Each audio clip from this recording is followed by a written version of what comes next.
Welcome into the early game. Preston Thorne, Tyler Head, Jen Jensen. Bills in recovery from a long CFP season. We're going to keep running tally. This is day one of 2025. The Bill's not here. Ooh.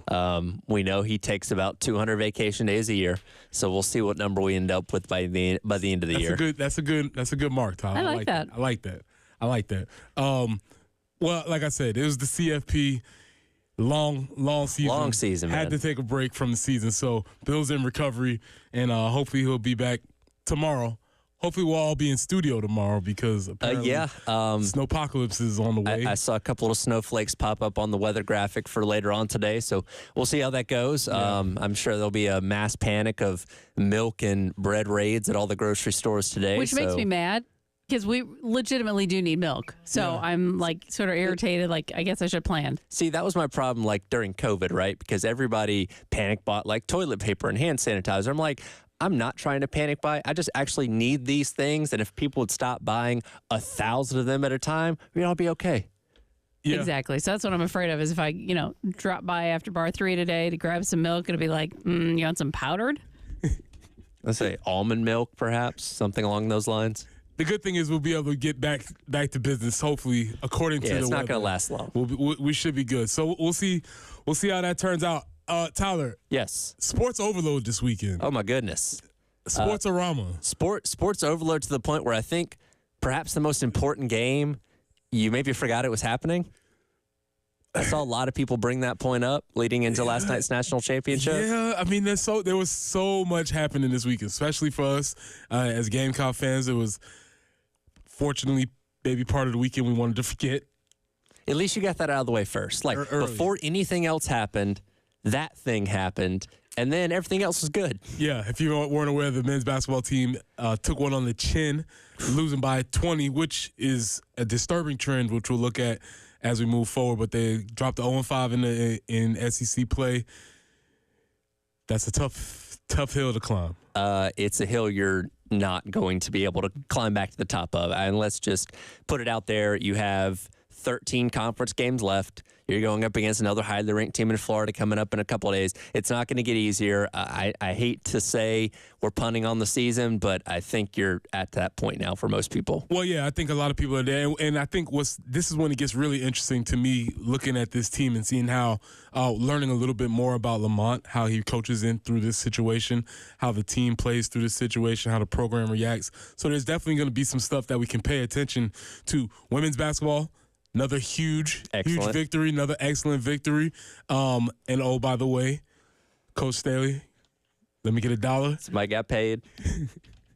let me hold some.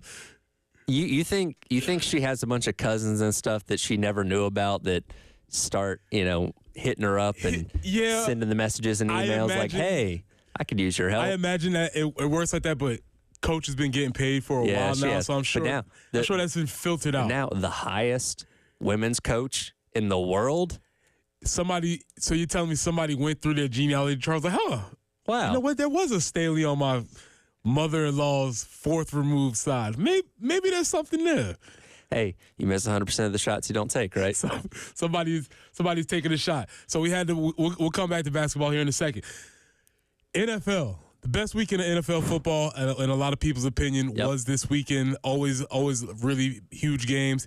The NFL is so great because there's always storylines. Oh, there's 1,000%. always going to be something that's happening aside from the football being always going to be high quality. There's always going to be these storylines that are happening. So you have these teams moving on. You have Kansas City moving on. You have the Commanders moving on, which is shocking. Team of Destiny, maybe? Listen, the Commanders have been fun to watch this year. Jaden Daniels obviously likely going to win Rookie of the Year. And, I mean, I go back to the game against Tampa last week. He put the team on his back. Like, he had to throw them to that victory. Not quite the case in their game against Detroit on Saturday, but they kept their foot on gas the entire time. They were aggressive on fourth down, as have been all season. And Detroit didn't know what hit them. And it kind of will get into a question that I'll ask a little bit later about our guy Brian Kelly. Okay. there's been a lot of success around things that Brian Kelly was not particularly successful with, and I'm just interested in how this plays out. He set those things up for success. Oh, okay. He positioned them. He's a foundation so layer. the person after him could lead them to the success. He left the place. No, actually, the place got better after he left. Yeah. But that's because he laid the foundation. Sure, exactly. Right. You can always say that, right? Right. I put the building blocks in place. There you go. So somebody after me could have the success. Okay, all right. So he's just salt of the earth. Gotcha. So there's that. The Commanders move forward. Buffalo, they move forward in a tremendous game, which is going to lead me to my big question. Whatever you think about Lamar Jackson, yes. Yeah. You're right. Yeah. And we can have this. We could spend the next 3 hours of this show having a Lamar Jackson conversation, which I'm sure maybe Terry Ford might want to have. He might be coping a little bit later on today. He might be going back to have the conversation. But whatever you think about Lamar, you are absolutely right. And that slices both ways. And there's plenty of conversation that you can have about that. To me, probably the least intriguing game or team was the Eagles' victory. Mm-hmm. To me, that was probably the least intriguing. Okay. It looked cool on TV. Yeah. They turned on snow mode on Madden, and so that was cool, but all right. If they win the NFC Championship and subsequently the Super Bowl in a couple weeks, it's probably going to be a low-scoring, grinded-out type of game that relies heavily on defense. You follow Georgia. Yes. Is this who Jalen Carter was supposed to be the whole time? I mean, he was pretty good at Georgia. He was good at Georgia, but he is a game wrecker at the next level. He is unstoppable. Yeah, he's unreal right now. And look, they're playing without Nakobe Dean, who's he's the quarterback of that defense. It's the Philadelphia Bulldogs. Yeah, they're the Philly Dogs. Yeah. And Nakobe Dean, the linebacker, was kind of the quarterback of that defense. Playing without him, didn't really even notice that on Sunday. They're a nasty group. And so that leads us to last night, Natty in the national championship. If you did not know, if you didn't stay awake, as I did not, Ohio State goes on and wins their third national championship. I was reading this, third national championship in the last 15 years. Yep. Last 50 years. 50 years, but all of them have been in the past. All of them have been 20. Yeah, so they've been in recent, and they become the two-time inaugural winners of the CFP. Yes, the last 2 times we've changed the format, they have won it. So whenever we inevitably go to 14 or 16, put your money on Ohio State. Here's the thing for Ohio State. I don't think you're going to have to wait another 10 years. Probably not. It's coming. It's going to change very soon. So something will be happening soon. So if the trend continues, look for another Ohio State national championship. But yes, Ohio State won the national championship last night. And what's interesting about this, and we'll get into the game specifically in a minute, when we talk about those 2 format changes, in both those seasons, so the 2014 season and now the 2024 season, in the prior iterations, those Ohio State teams would have never had a shot. Because if you go back to 2014, had we had the BCS still, it would have been Alabama and Florida State. Alabama SEC champion, Florida State undefeated and won the ACC. In this format, if we would have had 4 teams, Ohio State with 2 losses, especially a loss to Michigan at the end of the regular season, would not have been in. So they benefited from the field expanding because they wouldn't have been in otherwise. That's really interesting idea because I didn't think about that. Obviously, this year, well aware of them not winning. And I guess that goes into a bigger question is, did the CFP do its job by getting the best team towards the end? Did the CFP dilute the college football season? Again, a lot of conversation that you can have around this talk around the Natty last night. But Ohio State does go on to win the national championship. I didn't make it to the end. Tyler, you made it to the end. Made it to the end. I didn't make it. And I say I didn't make it to the end. I watched up until halftime. I saw the way halftime was going. And I was like, I think I'm all right with this. Yep, that's where I was. I think a lot of people were there, and I said this at halftime. Ohio State was leading 21-7. They obviously got the ball to start the second half. I said if they score a touchdown to start the second half, it's probably over. Did that 28-7. I think a lot of people tuned out. Give Notre Dame credit. They did make it interesting. They at least kept you engaged until the end of the fourth quarter if you kept to stay tuned in for the second half. Yeah, I was actually very surprised when I saw the final this morning. I was like, oh, okay, something interesting happened in the back half of that game. So we'll get into that conversation next about the Natty, and we'll get into the game specifically because I think the game was over after the first drive. Okay. The game was over to me after the first drive. This is Preston on Tyler Head, Jen Gish, and this is the early game.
We do have one accident to start off the morning, Longtown Road near Goff Road.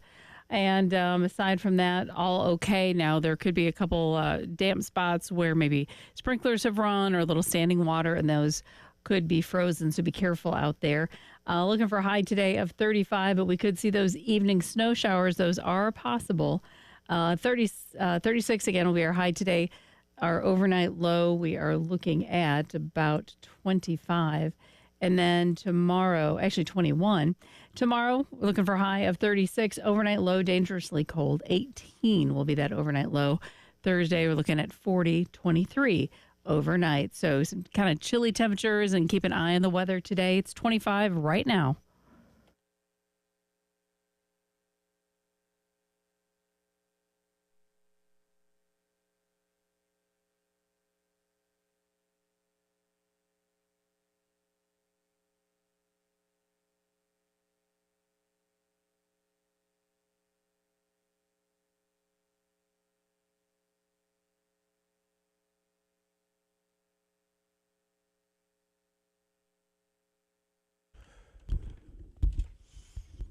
Welcome back into the early game. It's Preston Thorne, Tyler Head, Jen Jensen.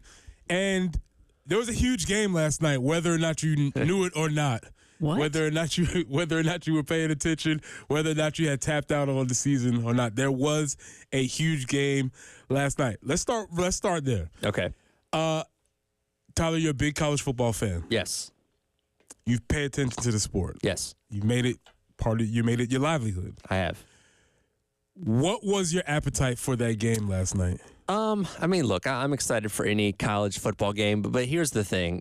Somebody I used to work with back in Athens, Jeff, always told me college football is a volume sport. The more of it you have together, the better that it is. So as we get later on into this now month-long just college football playoff, that doesn't even include the conference championship games, which were a month and a half ago. Like, this whole postseason drags out so long, and say, okay, you have all the bowl games, you have the first round games, quarterfinal games, that takes you up to New Year's Day. And then, okay, well, we got a little 10-day window, and then we're playing a semifinal on a Thursday, semifinal on a Friday. Okay, now another 10 days. Now we're playing the national championship. It just gets very spread out, to where, again, you know these things are happening, but you don't have the bulk of college football around you as much. Let's go back to the BCS era where, again, you didn't have to play semifinals. It was two teams that the computers decided were 1-2, played for a national championship. You had all your bowl games, big bowl games on New Year's Day and New Year's Eve, and then 3 to 4 days later on that following Monday, you played a national championship, boom, the season was over. Same thing with the 4-team playoff. Now you're playing semifinals on New Year's Eve, New Year's Day, and then roughly about a week later, national championship, boom, season's over. Now again, it's January 21st.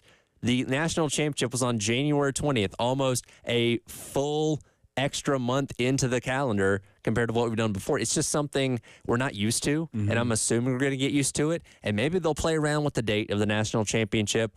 Maybe they'll move it to a Saturday, like so many of us have wanted them to do for years. But it definitely just felt weird, right? Especially with the NFL playoffs being as deep as they are now. Like, I feel like the season should have already been over. You know what I mean? Yeah, I definitely agree with that, and I think you echoed a lot of people's sentiments as you move in towards the end of the season. And the NFL is such a monster that college football, quite frankly, does not want to compete. That's why they had this game on Monday, because they do not, Sure. Despite our cards. 9 minutes and 45 seconds. Beautiful. A thing of beauty. 18 of those plays, Riley Leonard was responsible for 9 of those plays, in which, as I noted here, Riley Leonard got his badge as football guy because he runs 9 plays, goes off to the sideline, immediately throws up, football guy to the max. Love it. But that's when I knew the game was over, because that drive was too hard for Notre Dame. Those scripts, man. It was perfect. Yeah. They executed it. They did everything right, but there was no way they were going to be able to replicate that multiple times throughout that game. I know you didn't make it this far. Do you know how long it took them to get their next first down after that drive ended? Well, if I didn't make it, sometime in the third quarter. Halfway through the third quarter was the next time they successfully got another first down. Yeah. And that was my biggest issue with that drive. It was a beautiful drive, well executed. That first drive went as well as Notre Dame could possibly do. Yep. And with that being said, that's all they had. It felt like they threw everything they had out in that drive. And again, scripted drives are not usually indicative of how the entire game is going to go. And give Mike Denbrock credit, the offensive coordinator from Notre Dame, put together a beautiful script. I don't know if he saw that drive going 18 plays, but he had enough plays to get down the field, and Ohio State subsequently answered that. It's like, okay, we might have a game here. But then the immediate next drive, 3 and out, -5 yards. And it's like, oh, okay, that's probably how this is going to go for most of the night. Yeah, because then after you put that on top of that, Ohio State answers right back with an 11-play drive of themselves, 75 yards. Then they have another drive, 10 yards, 76 yards, and another drive, 12 plays. And so Ohio State was going to be, we knew going into this game, Ohio State was more explosive. Yep. They had a better offense. They were going to be able to put up points on the board. And so with Notre Dame not being able to neutralize their offense by being able to get first downs and stay on the field, the recipe for success in this game, they had to thread the needle to begin with. Yeah. And not being able to get first downs, it just made it almost impossible for them. It did, and it was a 31-7 game in the third quarter after Ohio State had kicked a field goal, and it looked like the game was pretty much over at that point in time. And it really came down to Ohio State kind of shooting itself in the foot because Notre Dame's able to drive down, get a touchdown, make it 31-15. Notre Dame's drives makes it 31-15 after converting 2-point conversion. Then Ohio State's driving down the field again. It looks like they're about to go up 38-15 and basically make that touchdown moot point. And give credit to the Notre Dame defense. They do punch the ball out. I believe it was Mika Ibuka that caught the ball and was running with it, punched the ball out. They immediately go down the field. And I think that's when they ended up settling for the field goal. This is something else you didn't get to see last night because they're down 31-15. I heard this morning. They elect to kick a field goal that doinks off the upright, so that would have cut it to a 13-point game, and you didn't know how many more possessions you were going to get at this point in time. Again, it ended up mattering at the end. But a lot of people very critical of Marcus Freeman's fourth down play calling. That and the fake punt that they ran. Did you see the fake punt? I didn't see the fake punt. So remember in the last game with Orange Bowl, where the backup quarterback Steve Angeli came in and led the drive before halftime that got them the field goal that helped them win that middle eight once again? Well, they line him up as the up back on a fake punt in their own territory, which Ohio State's like, hey, that's the backup quarterback. We're going to sniff this out. And here's the thing. He actually had an open receiver. He just threw the ball a little bit too far to where he couldn't catch it. And they weren't able to convert. Ohio State actually did not end up getting anything out of that. Or they got the field goal out of that. They got the field goal out of that drive. But a very obvious fake punt. Yeah, and I feel like they might have flinched a little bit when you start doing those fake punts. You start going into a situation because they're on their own 33. I'm of the belief, and I don't know if this is the right thing to believe, but it feels like for me, as a coach, when you go for it on fourth down early, you're almost setting a precedent of saying this is what we're doing. And early in that first drive, in that 18 play drive, Notre Dame went for it on fourth down. It was part of the, they were moving forward. Everybody was like, okay, they're set.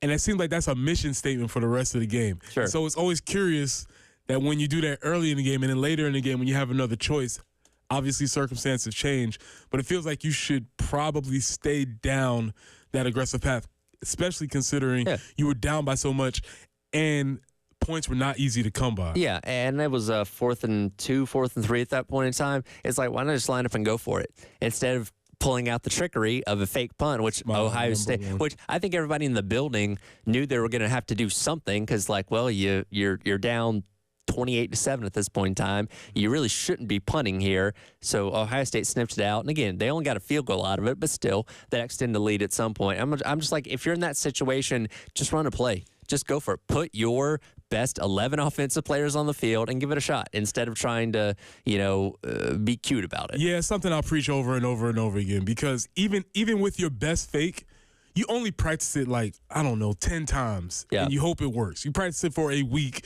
and then you hope that it works. You've been practicing your offense all year. Yeah. Get your best play.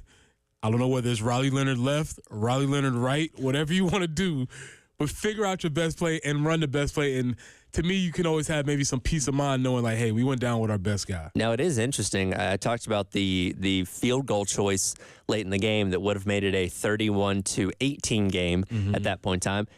Technically speaking, if everything else had ended up the way that it had, that actually would have put them in position to tie the game with their last possession. Because take the lead with their last possession, because they end up scoring a touchdown, make it 31-23. Ohio State ends up kicking a field goal, making it 34-23. So technically, if they had made that field goal, they could have gotten the ball back down 34-26 with a chance to tie it. So again, at the time, it didn't make sense, but had they gotten that and everything else worked out, that actually might have worked out in their favor. We're going to come back and talk about that, because I'm a proponent of giving yourself as much chance as possible and prolonging the game as much as you can. We'll come back and we'll discuss a little bit more of that. And yes, we have to discuss, even though we don't want to, we have to discuss the men's basketball team right now. This is the early game.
And out there on the highways this morning, we are seeing just one accident, and that is Longtown Road near Goff Road.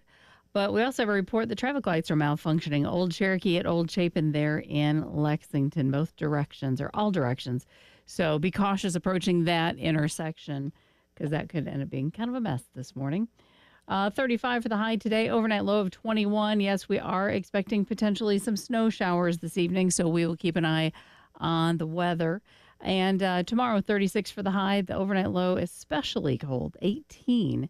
Thursday, 40 and 23 overnight. Right now, it's kind of on the chilly side, 25 on 107.5 The Game.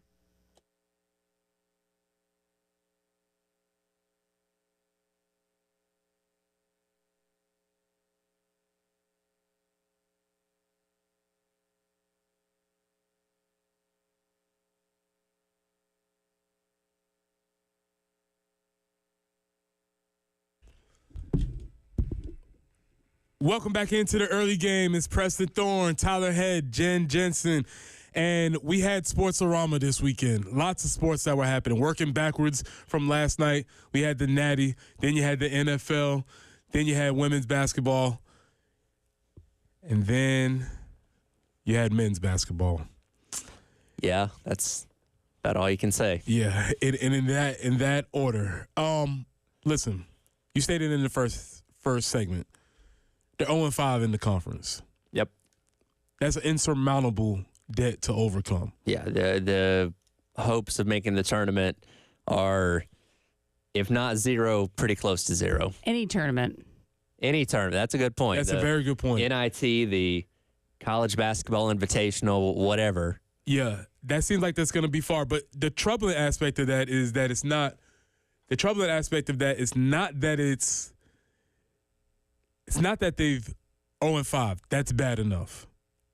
But as I went through the numbers really quickly, they're averaging minus 16 in these 5 losses. That was another team that had not won a game in conference play, and this game was tied at 47 with about 12 minutes to go, and they got outscored 35-15 down the stretch. Now, a lot of this game you played without Colin Murray-Boyles and Nick Pringle because they were in foul trouble. Murray-Boyles ended up fouling out with about 5 minutes left, but I think what we've seen, because you've already been without Jamarty Thomas, you've already been without Miles Studi, this team doesn't have any depth to it. So when you're down a couple of those good players, there's not enough behind you on the bench. And yes, we've seen great moments from Arden Conyers. We've seen Miles Ugasup step up and make some threes these past couple games. You just don't have the all-around depth you need to be successful on this team, unfortunately. Yeah, the depth is obviously lacking. And along with the depth, you would say identity, right? You don't know exactly who this team is, what they're trying to do, what they're trying to accomplish offensively.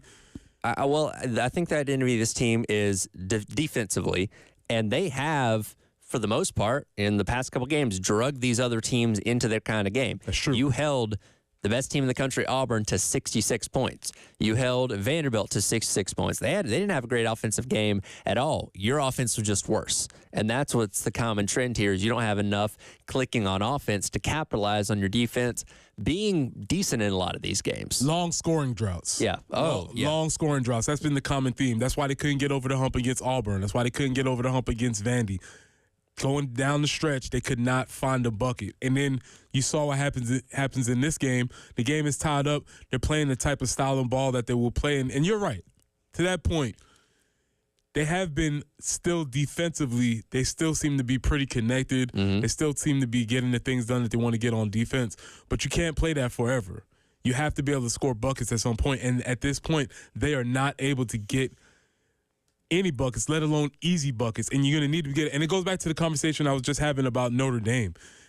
In football, you need to be able to get some easy yards. And every single yard that Notre Dame got in that national championship felt like it was a struggle to get those yards. And eventually, after a while, you're just going to wear out. And that's the way it feels with this basketball team. Every basket that they get is a result of a struggle. There's no easy buckets that they're getting. And you are not going to be able to sustain yourself offensively throughout a season like that. Well, and I keep going back to the word clunky when it comes to this offense, particularly in the last 2 games. Of course, the abhorrent, 25 turnovers against Vanderbilt the other day in a game that you still were only 3 points away from, sending overtime there. And then you had 16 against Oklahoma on Saturday with 12 of those coming in the first half. So they're just having trouble hanging onto the ball. The passes aren't clean. Like, it's just looks very disjointed. Yeah, it looks disjointed, and quite frankly, this is that the red light is ringing. Yeah, they are at the point. We played our game on the early game, biggest game of the season. We had that against Vanderbilt, and then we was like, okay, well, no, the Oklahoma game is the biggest game of the season, and that's kind of passed a little bit. So now we're at a situation where we have to figure out what is there left to salvage in this season. What are they going to be playing for in this season? Are you playing for continuity of the roster? Are you playing for pride? Are you playing for what is the motivation as you move through the rest of the season? Because it's not looking good right now. Let's go out to Ray out on the phone. He wants to. Yeah, you're all right. Chip Kelly is probably happy. Ray, go ahead. The floor is yours. Hey man, I hope everybody there's staying warm. But I was thinking about yesterday, guys, and it was really a trifecta. I mean, if you were a television producer, I guess yesterday was like, the days you can only, dream about. I mean, it's MLK Day. There's a presidential inauguration. Oh, and by the way, later that evening is a little college football game happening, So I was thinking, I said, well, the big winners today are the television producers. And I also think Chip Kelly was a big winner. I think we may see more of that. These coaches, that they have that capability. They have that knowledge, whether it's offense or defense. And they're in a situation where, I don't think I like this head coaching stuff. But, I could go be a coordinator at a Power 5 and make a good amount of money. So I think we may see that more often. But I was happy for Chip Kelly, after what he's been through and everything. But, getting to the men's basketball team, I tell you, you're right there. I tell you, they just don't have the depth. And, I called in last week, and Tyler, you weren't on the show then, but not only they don't have depth, they don't have a point guard. And, if we had a point guard, a good, decent point guard, in fact, I don't even think we have one right now, our turnovers would be limited, but they just don't have the bodies right now. I mean, of course, we weren't able to replace Talon Cooper.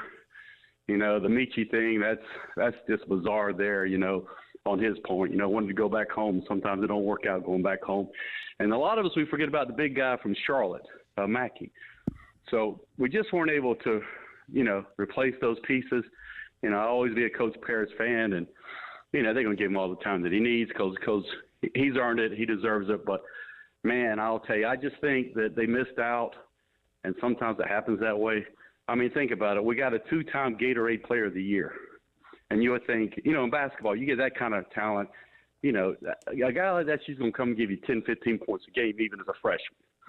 And it just hasn't happened. And maybe it will eventually, but they've really got to really hit that portal hard in the offseason. And, of course, you want to recruit because the team just don't have this. They just don't have the players. I mean, you hate to say that sometimes, but sometimes what's the old saying, a fact's a fact. And you're right. At one time, we were going basket for basket, and we even had, I think, a 1-point lead.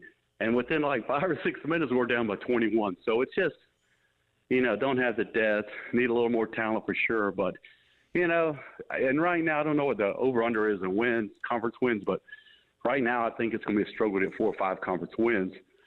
But anyway, we'll still pull for them, but just a lot of work there to be done. And, and if you know anything about Carolina basketball, men's basketball, honestly, I know I'm going on and riding here, but they haven't really been consistent since we got out of the ACC back in 71. I mean, we had decent teams up to 74, and then we've had a team here, a team there, and what Coach Martin did and what Coach Paris did last year. But, man, as far as any kind of consistency, I think if inconsistency was if it had a diagram or a picture in Webster, it'd be South Carolina men's basketball team. But anyway, we just hope they get better. But just thanks for letting me talk, guys. And, of course, Don Staley keeps doing it. I mean, good land. We keep beating these top 20 teams in the SEC by 20 points or more. It's just, I mean, man, it's just so surreal what she's done. It's just unbelievable. I think in sports right now, it's just got to be the closest thing to domination. in any sports, whether it's college or professional. And hey, we can hang our hats on that. Hey, but thanks a lot, guys.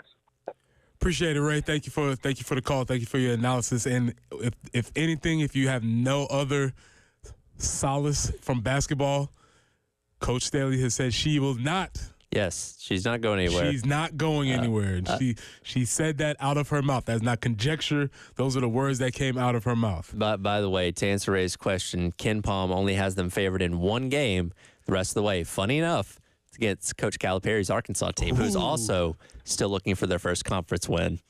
But that game's not till March 1st. You know what? As Ray said, 4 or 5, I was like, oof. Yeah, that seems like a lot. But I don't know if you're going to get there. I think obviously we have to recalibrate where we are for this year. Recalibrate what we're thinking and what the expectations are, and reset what type of coaching job Lamont Paris and staff can do from this point forward.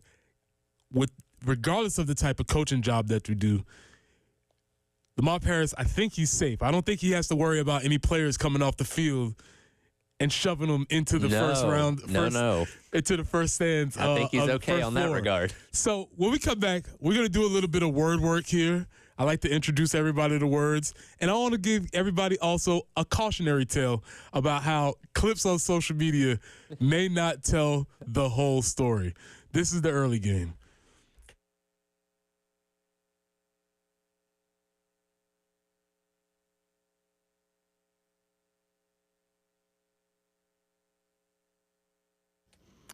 They do say perfection is a journey, and our journey took us to Carolina Stone Craftsman just outside Columbia in Chapin. We updated a couple bathrooms, had to update the cabinetry, which, of course, kind of need a countertop. And someone told us about Carolina Stone Craftsman. We went up there. I'm telling you, we felt at home right away. We toured their showroom, which is fabulous. They told us about their commitment to affordable marble and granite and quartz. Of course, we knew the incredible work that Ethan does as far as sculpting with the highest craftsmanship. And they were really great. They helped educate us a little bit on the different types of stones, what we might think might be best. And once the installation was complete, everything was cleaned up. It was a great experience overall. If you need or you're in the market for countertops for your kitchen or bath, I do encourage you to reach out to Carolina Stone Craftsman and be sure to tell them that Jen Jensen sent you. Family owned and operated Carolina Stone Craftsman, just beyond Columbia and Chapin, and definitely, I assure you, beyond your expectations. CarolinaStoneCraftsman.com.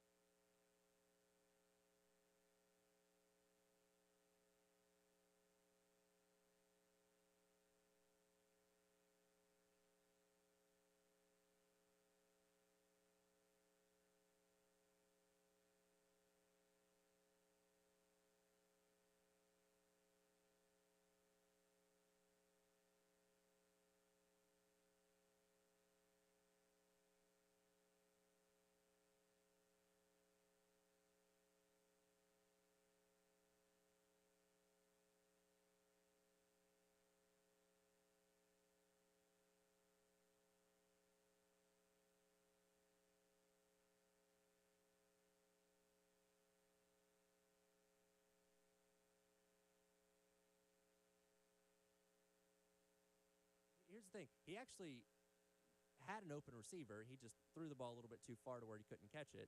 And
Please educate us.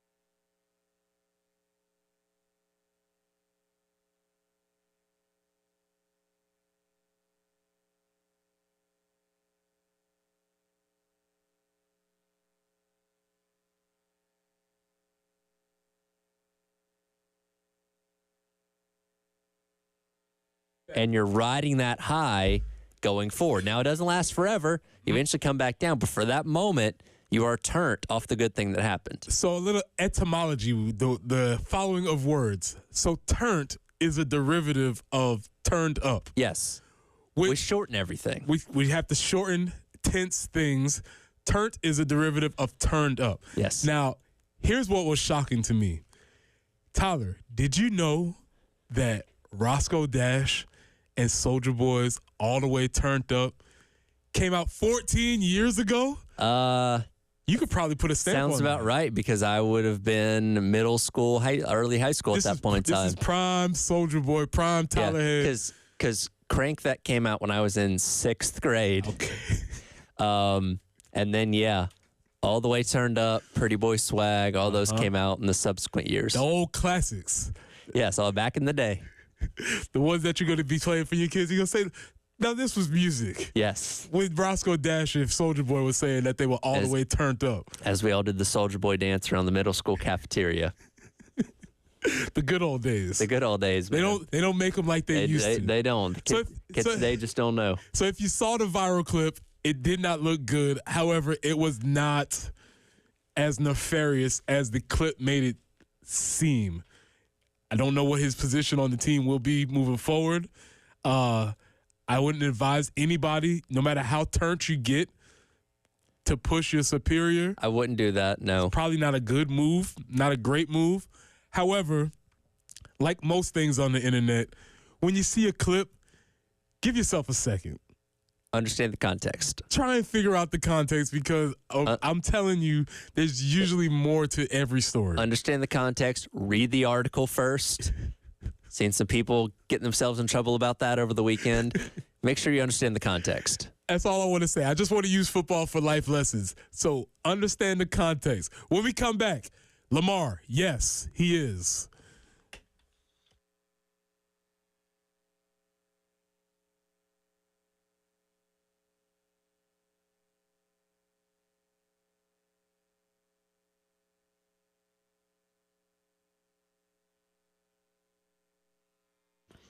Hey, it's Jen for CHW Cabinetry in Lexington. The demolition, she says, we did in our kitchen required us to have to get all new cabinetry.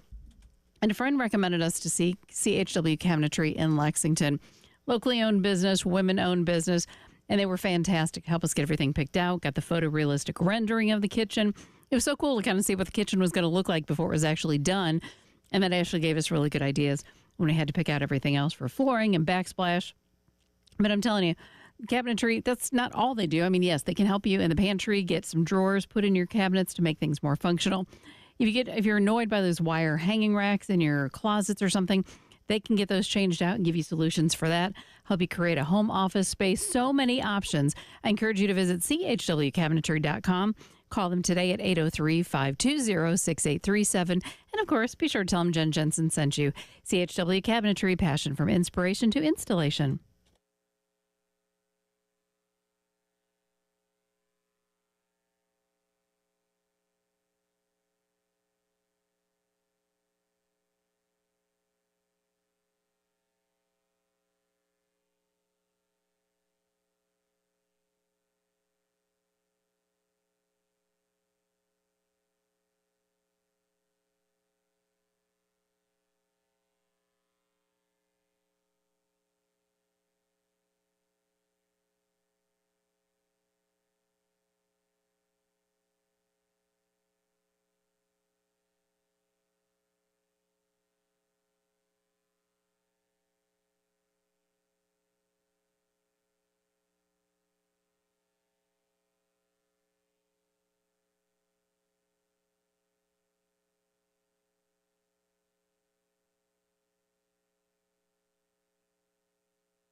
And on the highway, we do have a report of traffic lights malfunctioning in Lexington right there at the big intersection, Old Cherokee at Old Chapin. So remember what they taught you in driver's ed as far as how to proceed through that with the stop and go.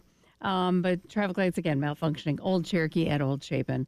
Also, an accident, Longtown Road near Goff should be getting cleared up here pretty soon. And just kind of waiting and watching to see what happens today. Could see some snow showers this evening. A high today only topping out at 35, overnight low of 21. So any precipitation could be slippery, needless to say, later on tonight and into tomorrow. Tomorrow's high 36, overnight low of 18, but at least it'll be sunny to try to help melt things off a teeny bit. Right now, it's 25 on 107.5 The Game.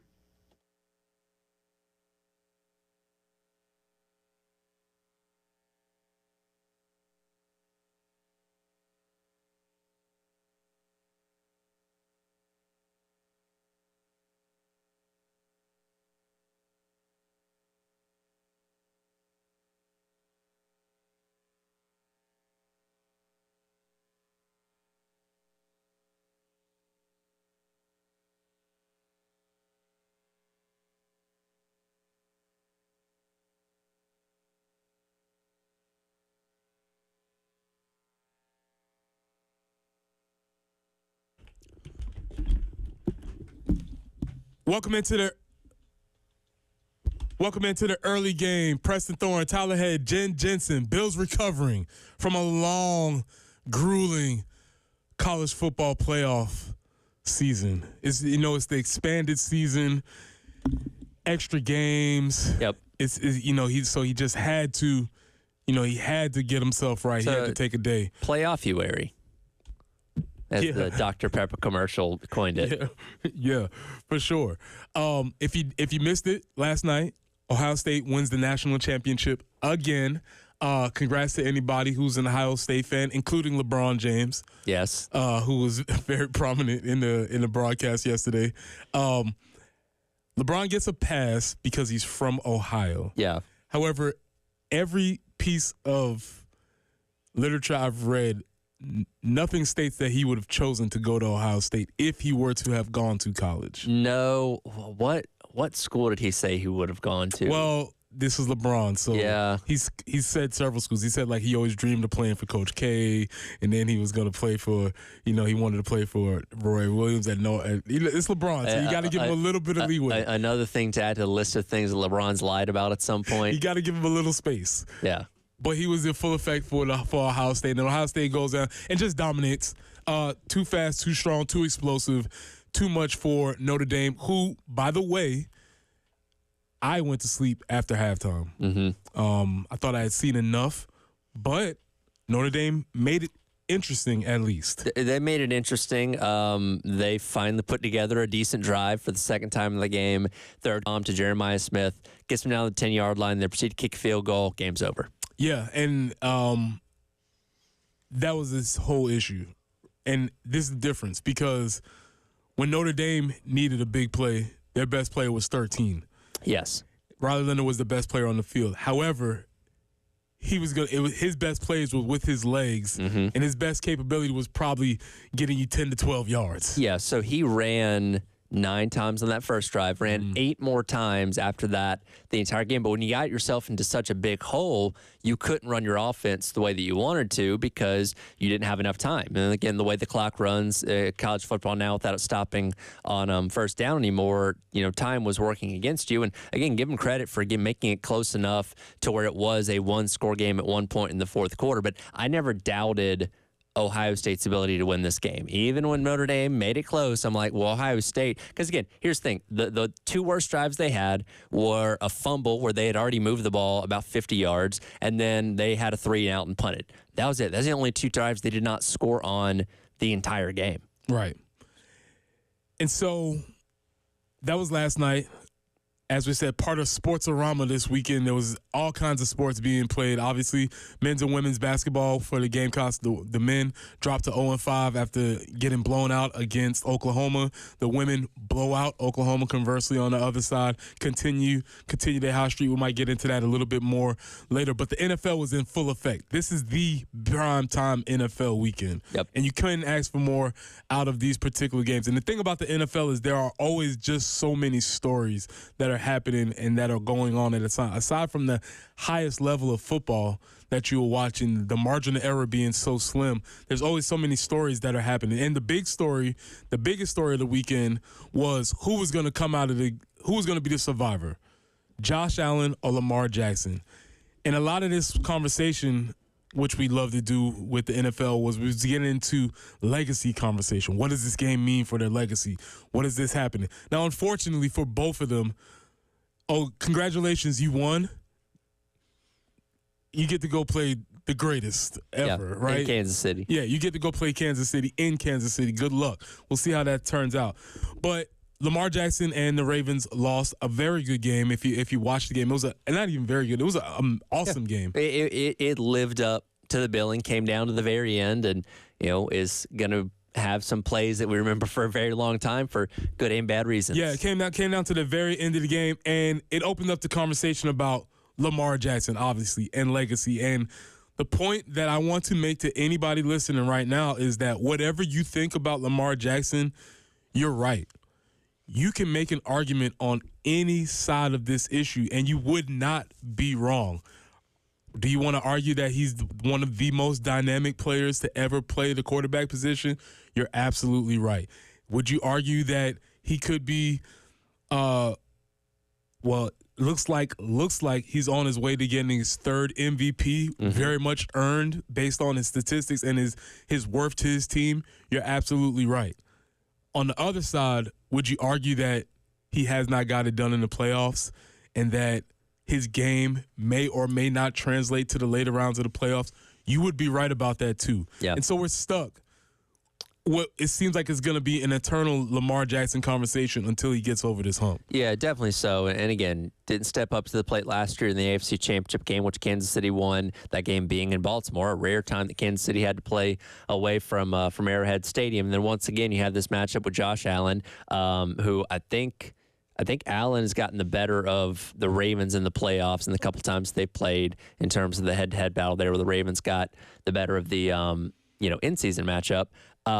But again, did not put his best foot forward on Saturday or on Sunday. Had an egregious interception. Very bad. DB was playing center field at that point in time. Lost the fumble at midfield that ended up being huge for Buffalo there with Von Miller scooping that one up. And again, just did not play crisp, efficient football. And yeah, the MVP awards and all that kind of stuff, that's great. The 10-plus win regular seasons, winning the AFC North, all that stuff's great. But and Josh Allen and the Bills are kind of in a similar boat here. It does not matter if you can't eventually get past 15. Yeah, and that's where everybody's going to run into this wall eventually. But they were playing for the right to run into that. Yes, you're playing for the opportunity to have your chance. And again, the Ravens are not going to have that chance while the Bills are. And you brought up a great point. So throughout the whole season, the Ravens had 11 turnovers. Yes. 17 games, 11 turnovers. One game, 3 major turnovers. And Buffalo got 10 points off those turnovers. And so you get into this situation where is Baltimore built to win it in the playoffs? They should be. Seem like they have the running back, which they signed Derrick Henry this year. Only carried the ball 16 times. I think that was interesting. But Lamar Jackson, 74-29 in his time with the Ravens. Anybody would sign up for that, right?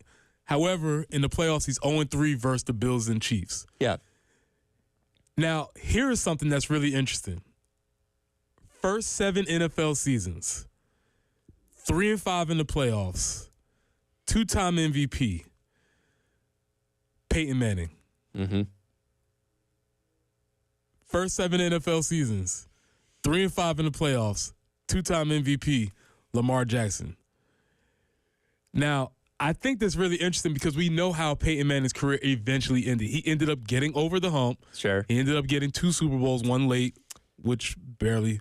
We'll see whatever you want to count that Denver one. But he eventually ended, and I think that changed the way people eventually talked about Peyton Manning. Well, and I think it's so interesting, the similarities there, because much like Peyton Manning dealing with Tom Brady, dealing with a guy like Ben Roethlisberger, who is routinely in the mix for the AFC Championship game and Super Bowls, you just had a contingent of 3 to 4 quarterbacks on the AFC side that were competing with each other, and Tom Brady winning that battle more often than not. And now you got the same thing with Patrick Mahomes, with Lamar Jackson, with Josh Allen, just being on one side of things while the NFC is wide open. Right.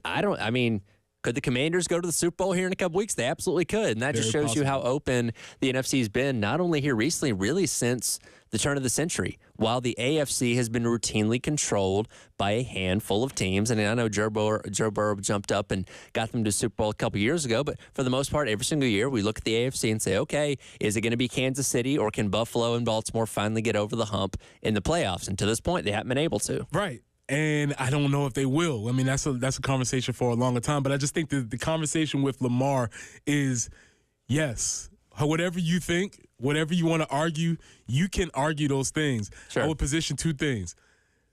Baltimore cannot do better. No. At the quarterback position. And B, they're going to have to figure out a way to put something else around him. Yeah. And that's just where their franchise is. So you can be frustrated with the playoff fate. However, you're not going to find a better quarterback for the style of ball that you play. And I don't know if you've looked around at the quarterbacking position. There's only a couple of better, maybe 4.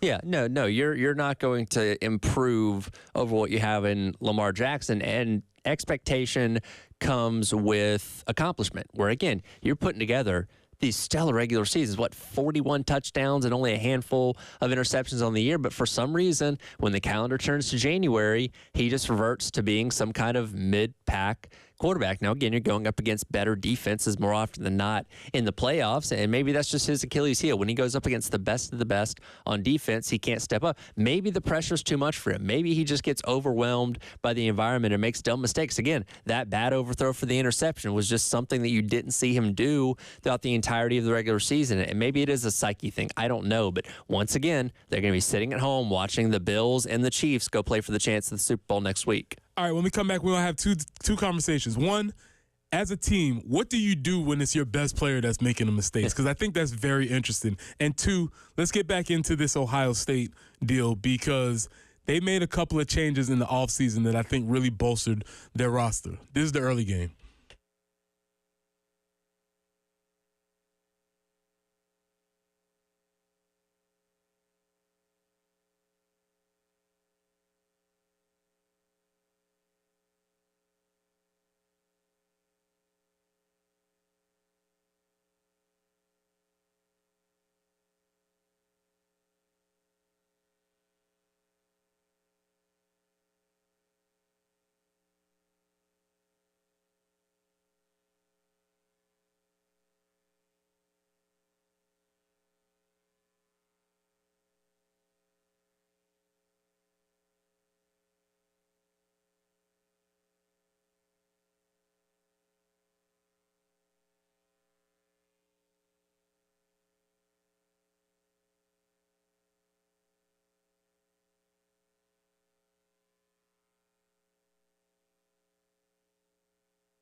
Hey, Columbia, looking for the best gear to tackle your lawn?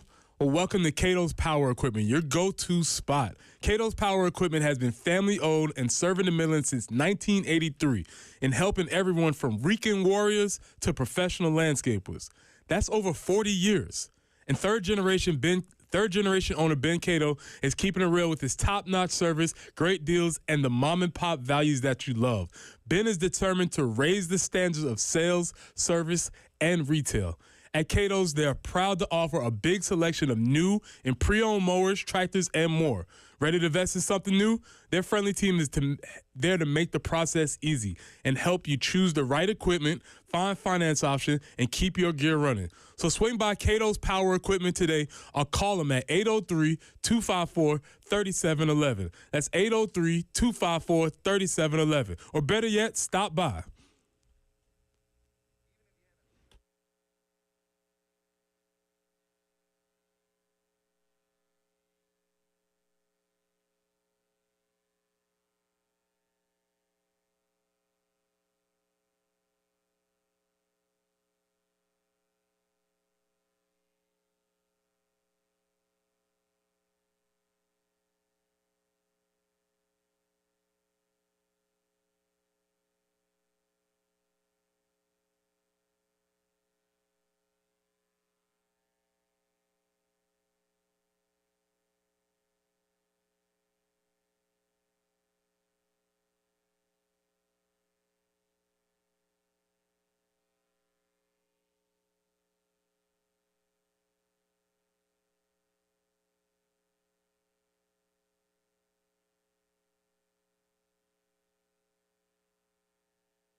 Out there on the highways this morning, we do still have other accidents that have been cleared, but still having an issue there in Lexington, Old Cherokee at Old Chapin, where the traffic lights are malfunctioning. So expect to slow down there. Be patient.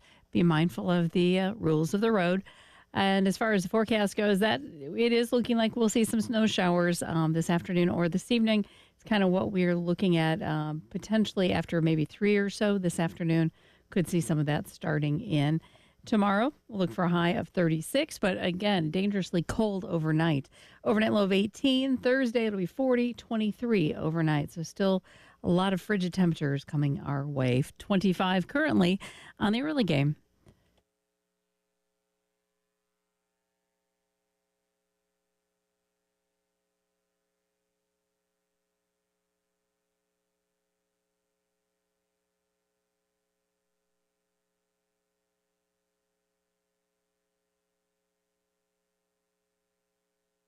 College football playoff national champions.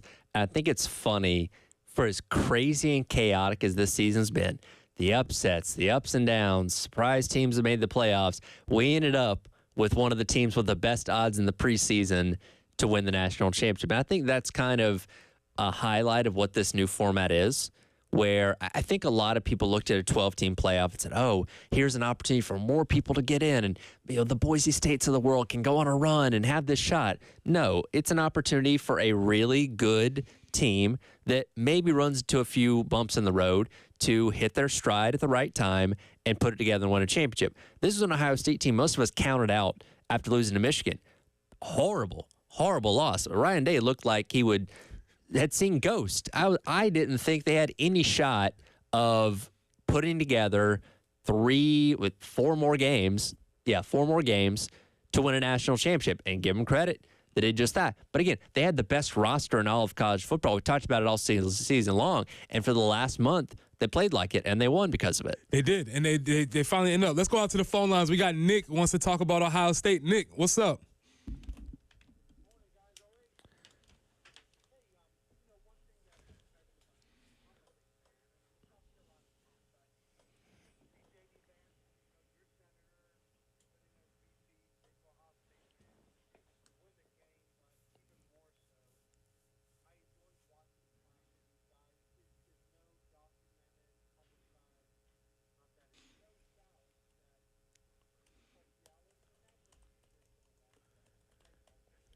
Appreciate the call.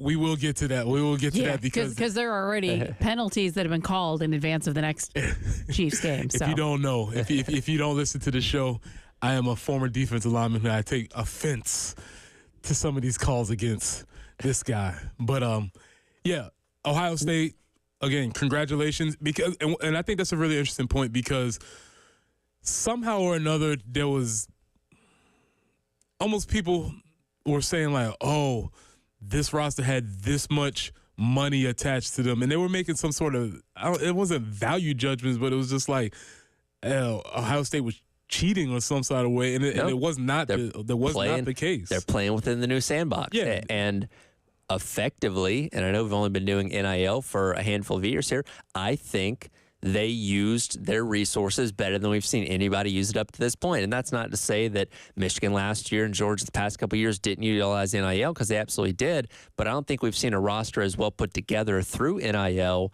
as Ohio State. And that's not just about bringing guys in like Will Howard, Quinton Judkins, and Caleb Downs. They retained a lot of talent as well. There's a lot of guys on that team that could have gone on to the NFL this past season that decided to return. Now, there's an element of, well, they wanted to beat Michigan, they wanted to win a national championship and all that kind of stuff, but you also have to make it worth their while. And it seems like everybody that was important on that team got compensated well, and they won because of it. And again, that's just the way college football is now. I know back in the day, you could point fingers and say, oh, they're paying Cam Newton under the table to play for Auburn, which turns out they actually were, but it's legal now. And you can't hate Ohio State for taking advantage of what the system is. They just did it better than everybody else. Right, and when you look at roster construction, as you stated, they have all the 3 components I think you need with a modern roster. Obviously, high school recruiting, with the wide receiver being probably the best player on the team. Who could be a first-round draft pick right now if he wanted to. If he wanted to today, right? Which may be coming very soon. One and done. We're going to be figuring, but it's something that could be happening. The NCAA is losing and everything else. Let's see how that goes. But that's more so with the NFL CBA.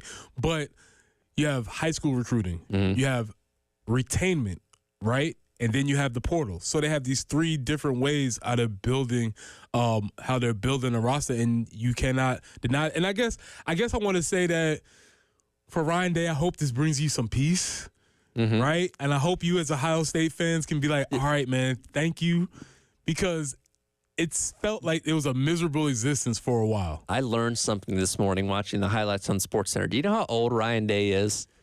Take a guess. That's really strange. I kind of don't.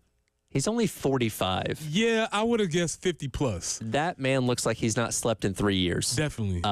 He looks exhausted. I'm pretty sure he uses Just for Men, because there's no way that hair should be as dark as it is.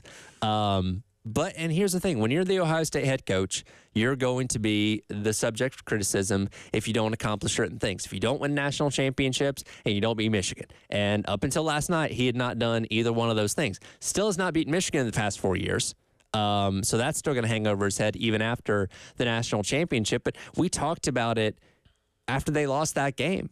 Because if they would have lost that game, and let's say they got bounced by Tennessee in the first round by 2 touchdowns. There would have been a legitimate conversation of should Ryan Day keep his job. You probably saw the graphic last night. He has the 3rd best winning percentage all time in college football with a minimum of 50 games coached.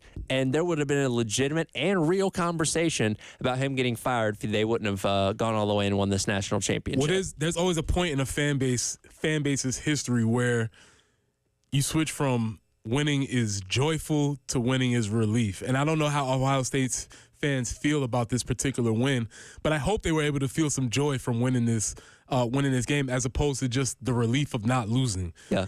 And that happens over time. We just talked about the Baltimore Ravens.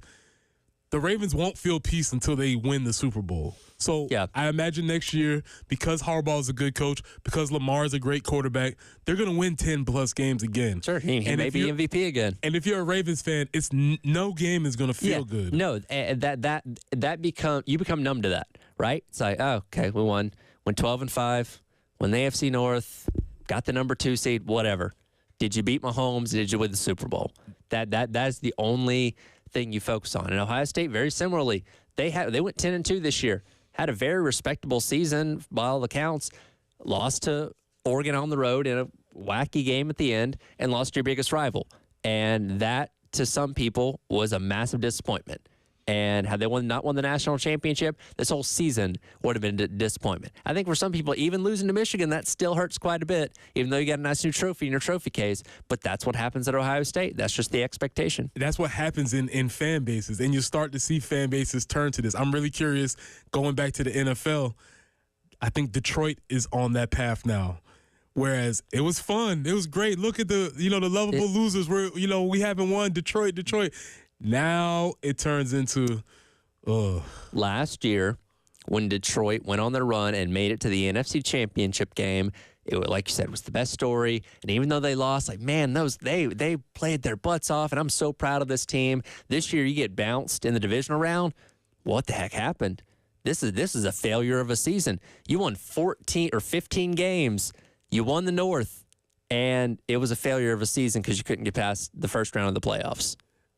That's why it's good to be a Vikings fan, Tyler.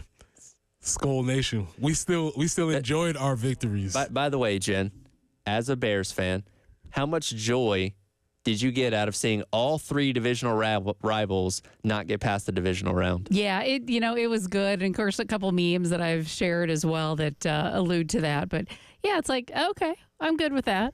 So come on with us. The best division in football this year. Not a single representative in the championship round. No. Well, it's like the SEC. They all beat each other up. I guess so. Yeah, well, truly. They also ran into a really good Eagles team. Yeah. They ran into a Rams team that probably wasn't better, but played better that night. Yeah, they're better, yeah. And then they just ran into a Commanders team that took advantage of mistakes. Yeah. Yeah, and that is an issue that we come back. Now, speaking of running into, should you just get a penalty if you breathe or run into a specific quarterback number wearing 15 in red? When we come back on the other side, let's have a discussion about what rights does the greatest player in the game have? This is the early game.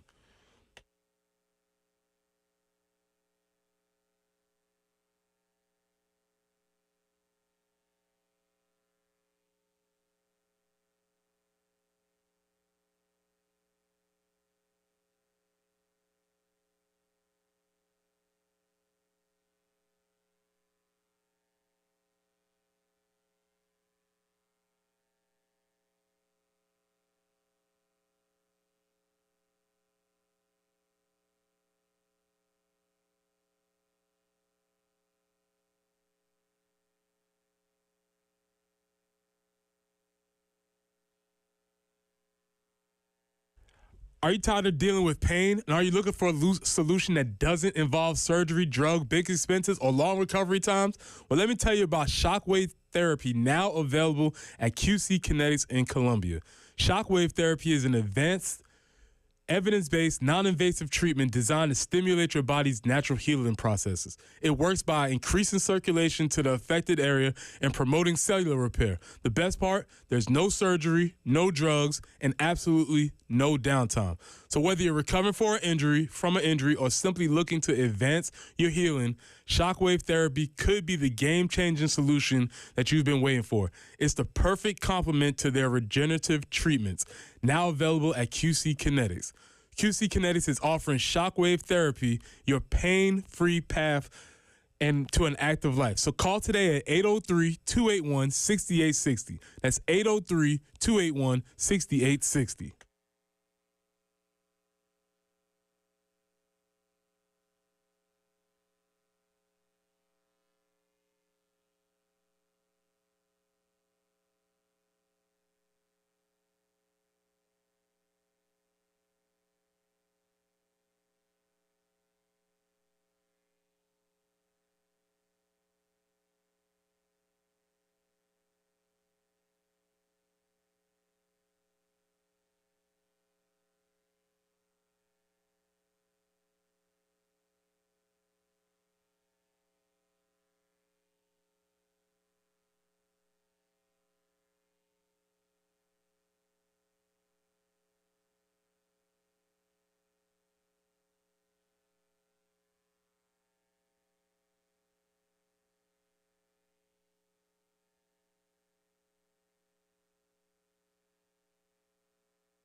We do have a report. Decker Boulevard near Brookfield Road. There is an accident there. Also, Old Barnwell Road near Emmanuel Church. Old Percival Road near Alpine Road. Also a report of a tie-up there. So be careful if you would. 35 will be our high today. That's about it. Overnight low of 21. We are expecting to see some of those snow showers could potentially start in later in the afternoon. And then obviously going to have to be careful in the morning. Overnight low being 21. So some of that moisture.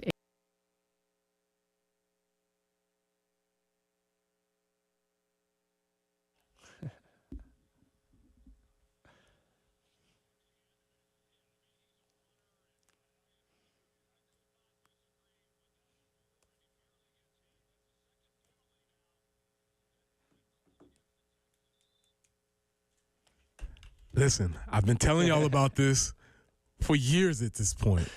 Quarterbacks are taking advantage of the system. Not only quarterbacks, but head coaches, because they make their quarterbacks into running backs. Mm-hmm. And then you can't actually hit them. What you just heard was Troy Aikman breaking protocol, I think, because I'm not sure if you're supposed to that strongly disagree with the I think Troy's just fed up, quite frankly. Yeah. Talking about one of several calls on Patrick Mahomes, and it seems to have hit a critical mass now. People have been complaining about it, but I think that particular one may have taken folks over the edge. It's really funny how the torch gets passed, right? Because for years it was Joe Montana. Montana's got a skirt on and they don't want anybody touch him. Then it became Tom Brady. Well, Tom Brady, nobody lets anybody touch him. Now it's Patrick Mahomes. Well, they can't let anybody touch Patrick Mahomes. Like, there's always that quarterback, usually the one that's on the best team or whatever dynasty's happening, around the NFL, that just seems to have a lot of calls go the way. Now this isn't just a Patrick Mahomes thing. The quarterback position is so overly protected in the NFL. Look, that's the cash cow. That's the franchise. That's the guy making the most money. That's the face of your organization.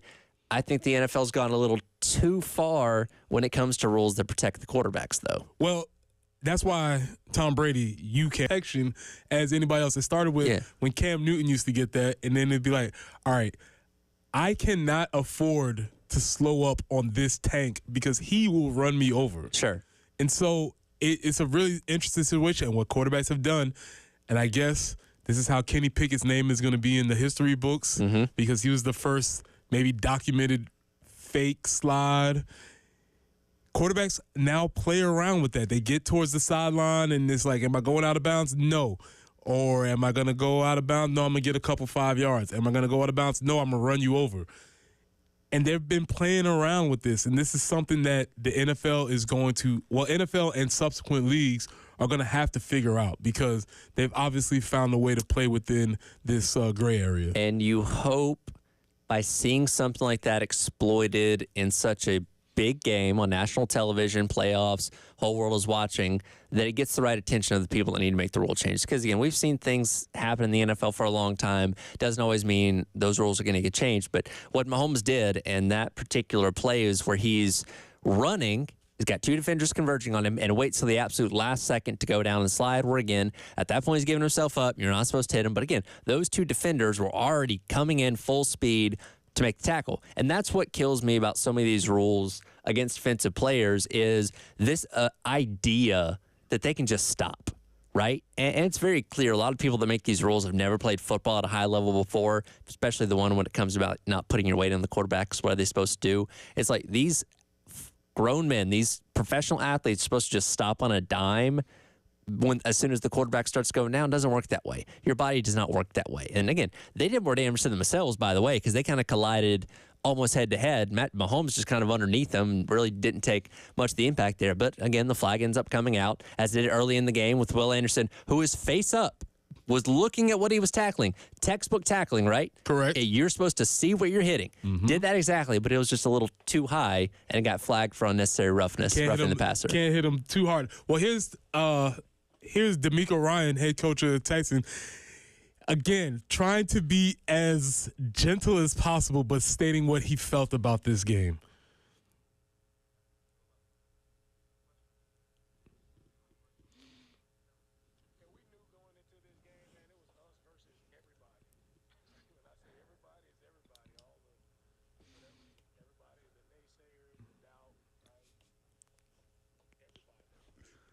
The naysayers, the doubt, the zebras, everybody, every single person. He did well enough to probably not incur a fine, right?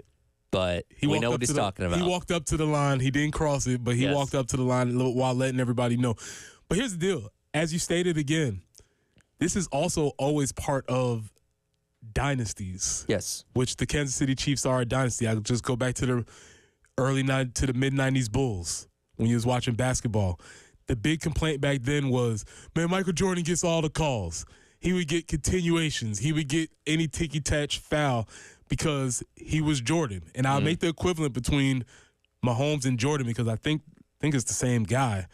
The best player gets better calls. Sure. They used to talk about Greg Maddox's strike zone. Mm-hmm. It just get wider and wider and wider and wider. It's part of the game, and yes, in order to that's part of beating the champion. Is yes, you might have to beat everybody. I want to say it was. This would have been the 2018 season, so January of 2019, the last time the Patriots went to the Super Bowl when they beat the Rams in Atlanta. They had to go through Kansas City to get there. Do you remember the finger rule on the helmet? I believe it was D Ford for the Kansas City. One finger, little index finger, graced the front of Tom Brady's face mask was enough for a roughing the passer call that helped the Patriots win that game. And they dusted for prints to make sure. They did. And again, just the slightest little glance across the front of that helmet was enough to draw that. Because again, you can't touch the quarterback in their head. You could touch them with a feather.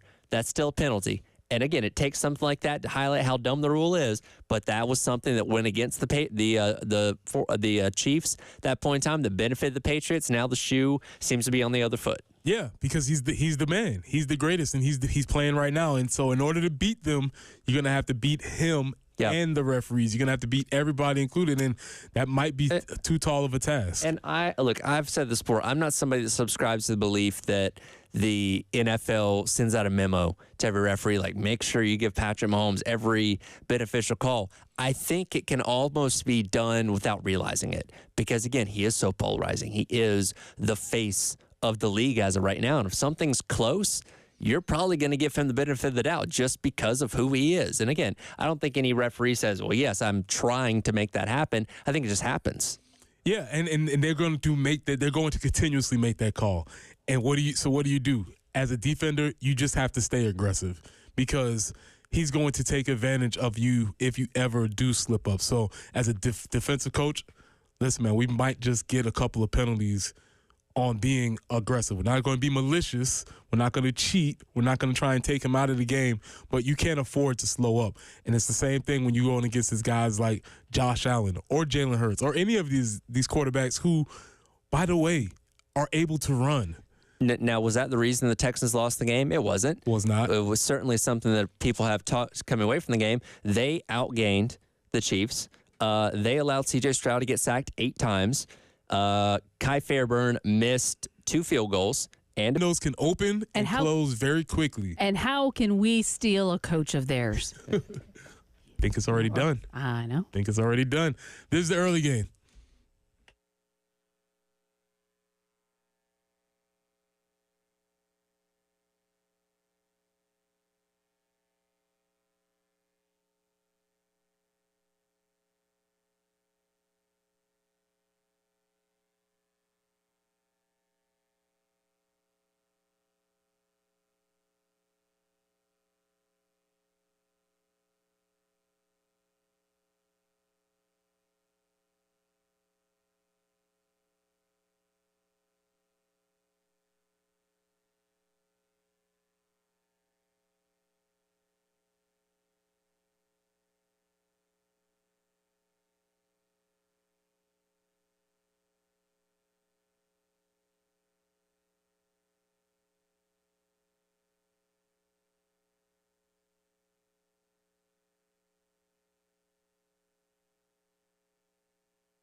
That is Dan the Dude Campbell, Man Campbell, as folks have called him. MCDC. MCDC. Dan Gamble. A lot of ways you can slice this guy, man. And the big thing and that I've taken away from that is this, man. He knows that the NFL window to win is short, it's brief, and it's fleeting. And what you're never sure of is if you're going to be able to get back to that place again. Yeah, and look, there's some organizations like Kansas City's in the middle of right now where that window can be 8, 10-plus years. Patriots enjoyed that for a long time, obviously the 49ers back in the day, and for some organizations, it may be 1 year. Maybe you just have the perfect collection on your roster, everything's right at the right time, coaches, all that kind of stuff. You have one great year, and that's it. Then you go away. Jacksonville had that a couple years ago when they made the AFC Championship game and have not been able to replicate that success or anywhere near that since then. You feel like Detroit, obviously last year, phenomenal year making the NFC Championship game. You kind of figured they had a couple of years to try and capitalize on it. This felt like the best year, though. Phenomenal regular season. Jared Goff playing for the most part at an almost MVP type level for most of the year. Great set of run backs. Defense, yeah, injured, but still found a way to win a lot of games. And then you just couldn't get out of your own way on Saturday against the Commanders, and boom, your year's over. And that's what interests me about sports is because, yes, we can talk about the highs. We can talk about Patrick Mahomes being the greatest, and which I think he is, or well on his way. We can talk about all these phenomenal performances. But then you get into these situations where these guys who have carried you all year, Lamar with the Ravens, Mark Andrews with the Ravens, Jared Goff with Detroit, these dudes are the reason why you're in the spot that you're in. And then all of a sudden, they come up short. It's not like it was a random roster guy or somebody that was low on the totem pole. Your best players can come up short in these situations, and that's the ones that it hurts the most because there's nobody to blame. Mm-hmm. You can't look around. You can't do anything about it. You can't say, oh, man, if we had a different quarterback. No, Jared Goff is one of the distinct reasons why this team is here. He's been steady. He's been consistent. He's been amazing throughout the year. And some people would say it felt like he reverted back. Like he just turned and it was like, what's happening right now? And that window is so small. You said the 49ers. You were talking about the 49ers of old. Yep. But it was just 2 years ago when we were saying, hey, man, these 49ers are going to be here forever. And where are they? Yeah. And I think that you could say that that's probably over. Yeah, definitely so.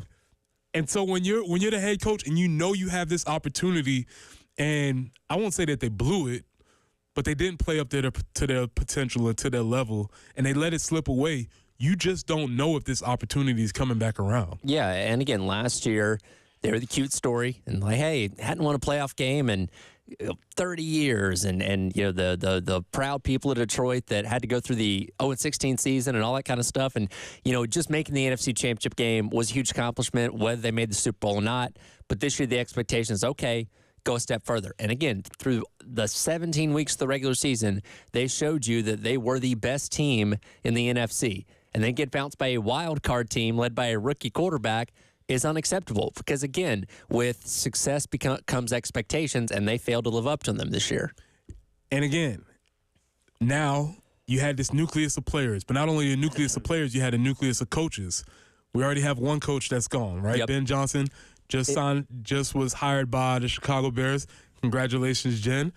That I think that might be a good call, even though Ben likes to do some crazy stuff. I don't know. He does. The question, look, hotshot coordinators get hired all the time. Can they build an organization? Can they do more than just call cool plays on offense? Because not everybody can do that, and we're going to have to see what happens with Ben Johnson. But he's coached alongside some talent. He has. And again, it's a wait and see. I think it's a good hire. We'll just have to see how it pans out. But what does that do to Lions offense? Right. Was Jared Goff having more success because of Ben Johnson? Certain coordinators get more out of quarterbacks and the players around them. And again, this dude was scheming up things that you haven't seen, so you're playing backyard football. Not everybody can do that. Well, that wasn't the only reason the Lions were successful. It certainly helped them out a lot. So it's like he might be going to the Jets, maybe. Godspeed to you. We'll see. You have to take the job if they offer it, but I don't know if that's the one you want. But so that's why I'm saying these windows are so tight, and that's what you hear in Dan Campbell's voice is just knowing. And he goes. You went back to one though. You went back to one. True. That Very window true. that window has been closed for a while, but hopefully Nailed shut. hopefully Ben Johnson is around, maybe to open that window up. We'll see. All right, we shall see. When we come back, we'll have a little bit more talk about the national championship. I want to talk about explosive plays because I think that was the difference, and that's been the difference in college football all year. We'll see how that plays out. We'll continue having discussion about the NFL storylines. This is the early game.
Still working that earlier tie-up, Decker Boulevard near Brookfield Road. Also, Old Barnwell Road near Emmanuel Church.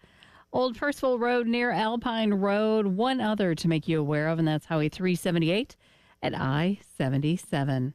35 will be our high today. We are thinking that there could be some afternoon and evening snow showers, possibly later this afternoon. Some of that might begin. Again, today's high 35, that overnight low of 21, so precipitation we get could freeze, so definitely need to be mindful of that. 36 will be our high tomorrow, another cold night, 18 for that overnight low, and then Thursday it'll be 40, 23 overnight. Right now, still pretty chilly. It is 25 on the early game.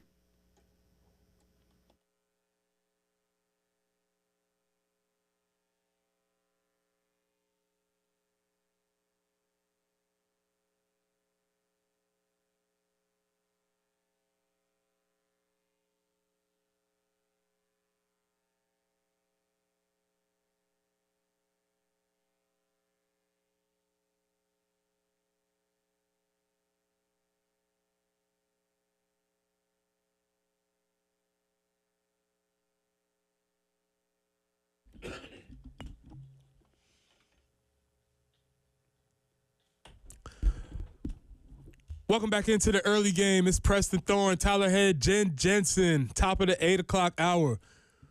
I guess there was a big game on last night. At the end of everything else that was going on yesterday. Depends on who you ask. And, you know, talking about things getting lost in the shuffle, inauguration, MLK Day, I think that further pushed it down on the totem pole for a lot of people. And then it's like, oh, yeah, that game's happening tonight. Again, this was just a perfect storm of things. This won't be the case. No, it won't. Oh, this won't be the case every year. So this is just so happened this year. I will say that I do think that maybe some people who are in charge of the calendar probably should have looked ahead a little bit and said, like, maybe we could do something about this. Yeah. It's not as if it's not like it's a national holiday that has to be, the game does not have to be played, but whatever. They probably could figure some things out. I guess they feel like, let's get through the first one. We won't have to worry about that in the years in the future. There'll be plenty of tweaks coming to this format. And maybe the date on which the game is played will be one of them. Yeah, they'll need to do that. But anyway, if you did not know, Ohio State goes on to win. And what the final score, I don't think is indicative of what the actual game was. It's not. Look, give Notre Dame credit. They put together a couple drives and had a few stops late in the game to make it closer. But I never doubted Ohio State's ability to win this game because, again, outside of forcing a fumble and then a 3-and-out after that, Notre Dame had not proved they could stop this Ohio State offense the entire night. So even if Notre Dame kept scoring points, I had confidence Ohio State was just going to do the same. So, Tyler, like I said in the 6 o'clock, I wasn't trying to formulate a hot take or be any different, but Notre Dame goes down on their first drive, 18 plays, 75 yards, 9 minutes and 45 seconds. Yep. Beautiful drive. Perfectly scripted. Riley Leonard carries the ball 9 times. Tough as nails. Football guy. Throws up on the sideline. Everything that you would want. The puke and rally. Everything that you want from a football guy. Tough. Perfect drive. My type of deal. But I knew they were in trouble from that moment because what I did not see was them being able to replicate that type of drive on a consistent basis throughout the rest of the game. And unfortunately, maybe I'm letting a little bit of my bias show here, but unfortunately, I was proven right. They weren't able to do that multiple times. Notre Dame needed this game to be a low-scoring rock fight. And once Ohio State got out by 2 touchdowns, 3 touchdowns, like, okay, well, Notre Dame can't play their game. Again, give credit to Riley Leonard because he had to pass the ball, which is something that, you know, they weren't the best at this year, but he made some plays. They had some touchdowns and were able to get themselves close enough to make the game interesting at the end. Again, I didn't doubt Ohio State's ability to win this game really at any point during that stretch, but they at least played their way back into it at one point. By the way, if you have not seen, if you just want to go down a rabbit hole, Riley Leonard's basketball highlights from high school. Oh, is he a hooper? What? Really? Yo. And this is why I want to tell everybody, when you see these dudes on TV, you're like, oh, Riley Leonard's just okay. Man, turn on that man's high school highlights. Okay, I'm talking about major hooper, and not the hooper that you think he is either. Because I'm sure there's a tendency to, oh, yeah, he's a spot-up guy. He is bamming on everyone. Okay. Check it out. All right. Check that out. Anyway, so I was like, oh, this dude's a for real athlete. But anyway, he just wasn't. They just knew that Notre Dame was not going to be able to keep that type of play up with Ohio State. And what we gets into is where football has changed recently. Used to be a time of possession game. Mm-hmm. Can we put together a long drive, 10 plays? Then the defenses started realizing that, hey, the more plays that we make the offenses run, more likelihood they will mess up, as opposed to not the more likelihood they would score. So now we've changed the game of football into an explosive play game, whereas offenses, you want to try what we call them explosive, chunk plays, whatever you want to call them. And Notre Dame just was not capable of having those. Now, you have some statistics looking at the big plays as far as what they were able to do. Yeah, so explosive plays, you separate them by rush and pass. An explosive rushing play is a play that gains more than 10 yards. Explosive passing play is a pass play that gains more than 15 yards. In the game last night, Ohio State had 7 explosive pass plays, and they had 6 explosive run plays. So a total of 13 explosive plays for Ohio State last night. Again, that's been their game the entire season. Notre Dame had 5 explosive pass plays, 0 explosive run plays the entire game. And 2 of those explosive pass plays did end up being touchdowns. But that was it. There's statistics that you can look at for the whole college football season, and you can see that these teams, when you get plus margins and explosive plays, you're more than likely to win. And the higher the margin, going back to our analytics game here, the higher the margin and explosive plays. So if you're looking at this is what, if I do my math real quick, that is 8. You are going to be in the margins. You are not guaranteed to win, but the percentages increase the more explosive plays you have per game. And so you could just sort of see that, and you knew that was going to be Ohio State's MO. They're bigger, they're faster, they're stronger.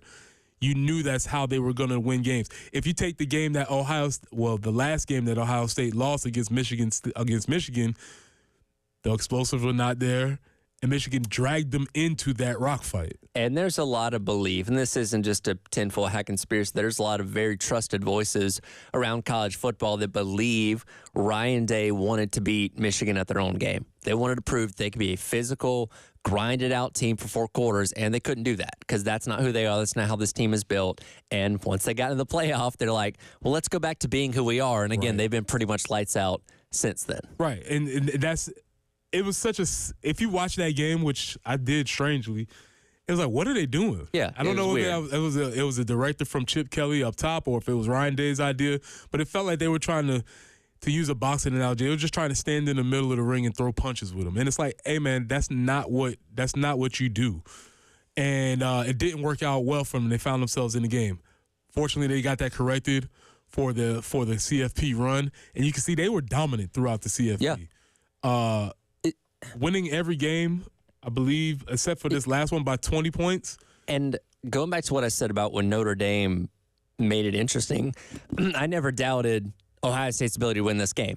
I never doubted Ohio State's ability to win against Texas, even though Texas was driving to potentially make it a tie game there in the last couple minutes in the Cotton Bowl last week. Obviously never doubted them against Oregon because they just jumped out to a huge lead. Never doubted them against Tennessee because they jumped out to a huge lead. Like, this is on par, and again, I know it's 4 games compared to 2, very much on par with like what LSU did back in 2019, not only for their entire season, but their championship run.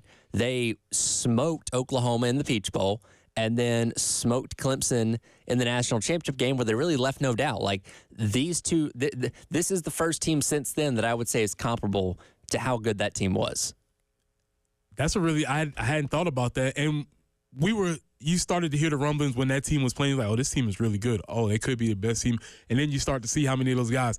The last count I heard from this Ohio State team, 16 dudes are going to get drafted. Yeah. That is tremendous. And about half of them could have gone last year if they wanted to and decided to come back for money, for national championship, beat Michigan, all those kind of things. They came back, and, hey, when you have, almost half of your guys that are NFL caliber, more than half, you can be pretty good. Yeah, that's a standard. And that's why when you brought up that LSU team, I think about that because you think about those guys from the LSU team, how many of them are running around being impact players in the NFL, especially on that offense, how amazing they were. In this conversation, you said there was never any doubt in your mind, and I didn't think there was any doubt either, but there was a slight period where Notre Dame got back into the game. What did they do to get back into the game at that moment? So the biggest thing they did was finally force a turnover. And that's one thing that Notre Dame has predicated itself this year is forcing takeaways, setting themselves up in short fields. Because, look, their offense has not been phenomenal this year. It's been good, but their defense has put them in a lot of short fields over the course of the entire season. They've capitalized on and been able to score points because of that. And they were struggling last night to slow down Notre Dame's offense until they forced the Emeka Egbuka fumble at the beginning of the 4th quarter. Now, they drove down, and this is where they ended up dunking the field goal with Mitch Jeter that would have made it 31-18. Justice for Alex Herrera. Justice for Alex Herrera. All who wanted Mitch Jeter back, just remember, I told you, Alex Herrera. By the way, that was the last play of Mitch Jeter's college career, dunking a field goal.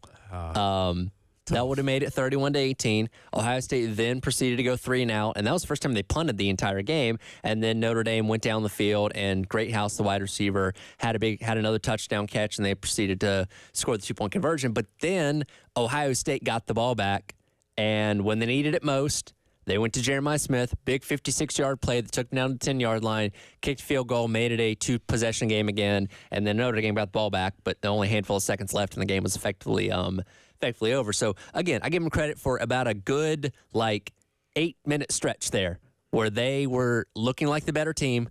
But, again, Ohio State had built up so much equity with that lead already that it was too much to overcome. Right. That's a tough spot for them to get in. So, congratulations to both teams, Ohio State, National Championship, Notre Dame, on making your way back to that championship. Marcus, congratulations on getting to the point where I guess Brian Kelly didn't think he could take his team. How is Brian Kelly feeling, by the way? Well, that's something I had on the rundown, and I'm not going to be able to get to it, but I just wanted to know, was Brian Kelly the biggest loser of the weekend because Notre Dame is ascending without him? His former quarterback ascending in the NFL? Yeah. Dan Quinn is showing them how to win with a great quarterback. Now, last year was more on the defense not being good. Correct. As opposed to Jaden Daniels put phenomenal numbers, obviously won the Heisman Trophy. But, yeah, seeing your former quarterback potentially lead his team to the Super Bowl, that, happy for him, but it's like, man, what we could have done with him. And then, the place that and now it's funny because he's like, well, that's not what I meant a couple years ago when I said I can't win championships here. He's going back and trying to re-edit what he said, but we understood what he meant. Like, hey, you've taken Notre Dame as far as you think they are capable of going. You want to go to a place that's going to pay you more money and a chance to compete in the best conference. And, again, give him credit for having success in the first year, going to Atlanta, all that kind of stuff. But since then, it's not great. I think the folks in Notre Dame are very happy with Marcus Freeman. I think it worked out. It worked out for him. To the point where, and Ari Wasserman wrote about this the other day, I think Notre Dame is less hated now that he writes for On 3 that Marcus Freeman's at the helm instead of curmudgeon like Brian Kelly. He's definitely softens the image a little bit. He's definitely all right, man. All right, now. By the way, did your wife watch any of this game with you or any of the playoff stuff? She did not. She did not check it out. I know exactly where you're going. We had to hide him from the screen. Just black the screen out, whatever. My wife a few times. The first time, I guess we were watching the Sugar Bowl a couple weeks ago. That's their head coach. Yes. Yeah. That's their head coach. There's always that one. It's something like, who's that? Or there's no way. What's his name? That's a head football coach. I'm like, that's a head football coach. That's the two questions I usually get at. Who's that? Or what's his name? And I'm like, whatever, man. Time for a break. I think we all dealt with that to some degree over the course of the past month. Like, oh, that Freeman guy is gonna be coaching for a while. Yes. Yeah, he will. He will be there. He will be there for. All right, Tyler, man. I got to get out of here. Yeah. I'm gonna run up the road for a meeting, man. Always fun. Always Absolutely. a pleasure. Appreciate your time. I'll be back tomorrow, Jen. I'll see you all tomorrow. This is the early game.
Still working that earlier slowdown, Decker Boulevard near Brookfield Road.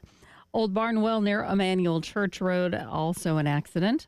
Highway 378 near I-77, right there at that at East Exchange is where that is specifically. And then Old Percival Road near Alpine Road, an accident as well. Yep, still looking like we could see some potential snow showers starting after maybe like 3 o'clock this afternoon, and the chances increase as the evening rolls on. And looking for a high today overall of 35. That overnight low 21 could make the evening and tomorrow morning a little bit tricky with some frozen precipitation. 36 for the high tomorrow, but dangerously low tomorrow night, 18. Right now, 25, but actually feels only like about 20.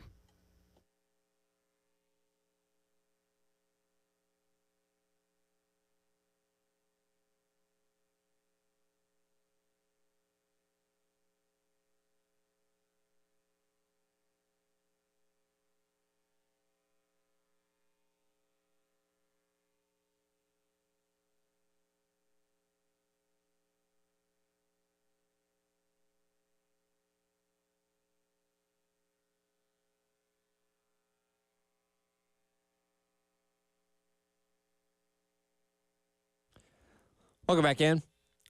It is the early game. Tyler Head flying solo with you for the next couple minutes as Preston had to peace out. The unfortunate thing about when you have winter weather coming in is things get changed on the fly at the last minute. Mm-hmm. And Preston apologetically told me last night, at like 7:30, he's like, hey, I got this meeting. They had to move up because of the snow and all that kind of stuff, which I completely understand. But, right. The panic of having to shift everything around because of a couple snowflakes is always hilarious to me. And obviously, you're from the Midwest. You've dealt with snow your entire life. Do you get like a laugh out of the way that we deal with it down here? No, I mean, I think when I first moved here, I kind of did like, oh my gosh. But I mean, honestly, realistically, we're not set up for snow down here. Right. So,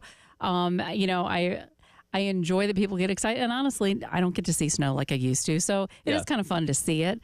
So no, I don't really do that laugh at people anymore. I'm just reminded that, okay, they haven't had to learn how to drive too much in it and the overcorrections and the things you have to do to be a little extra safe. Keep some kitty litter in your car and things like that to help give you traction, to blah, blah, blah. So all the things, I try to be, pretty mindful that we're just not built for it. And so, ride it out and have some fun with it. Well, I'm going to attempt to go to the grocery store after work today, and I'll let you know how much milk and bread's left over because I have a feeling, even though like the window of the storm happening, if it even does happen here, is a couple of hours, and like tomorrow's supposed to be sunny and melted all the way. Yeah. There's still going to be the people like, well, better go stock up just in case. Because you just don't know, because sometimes you don't.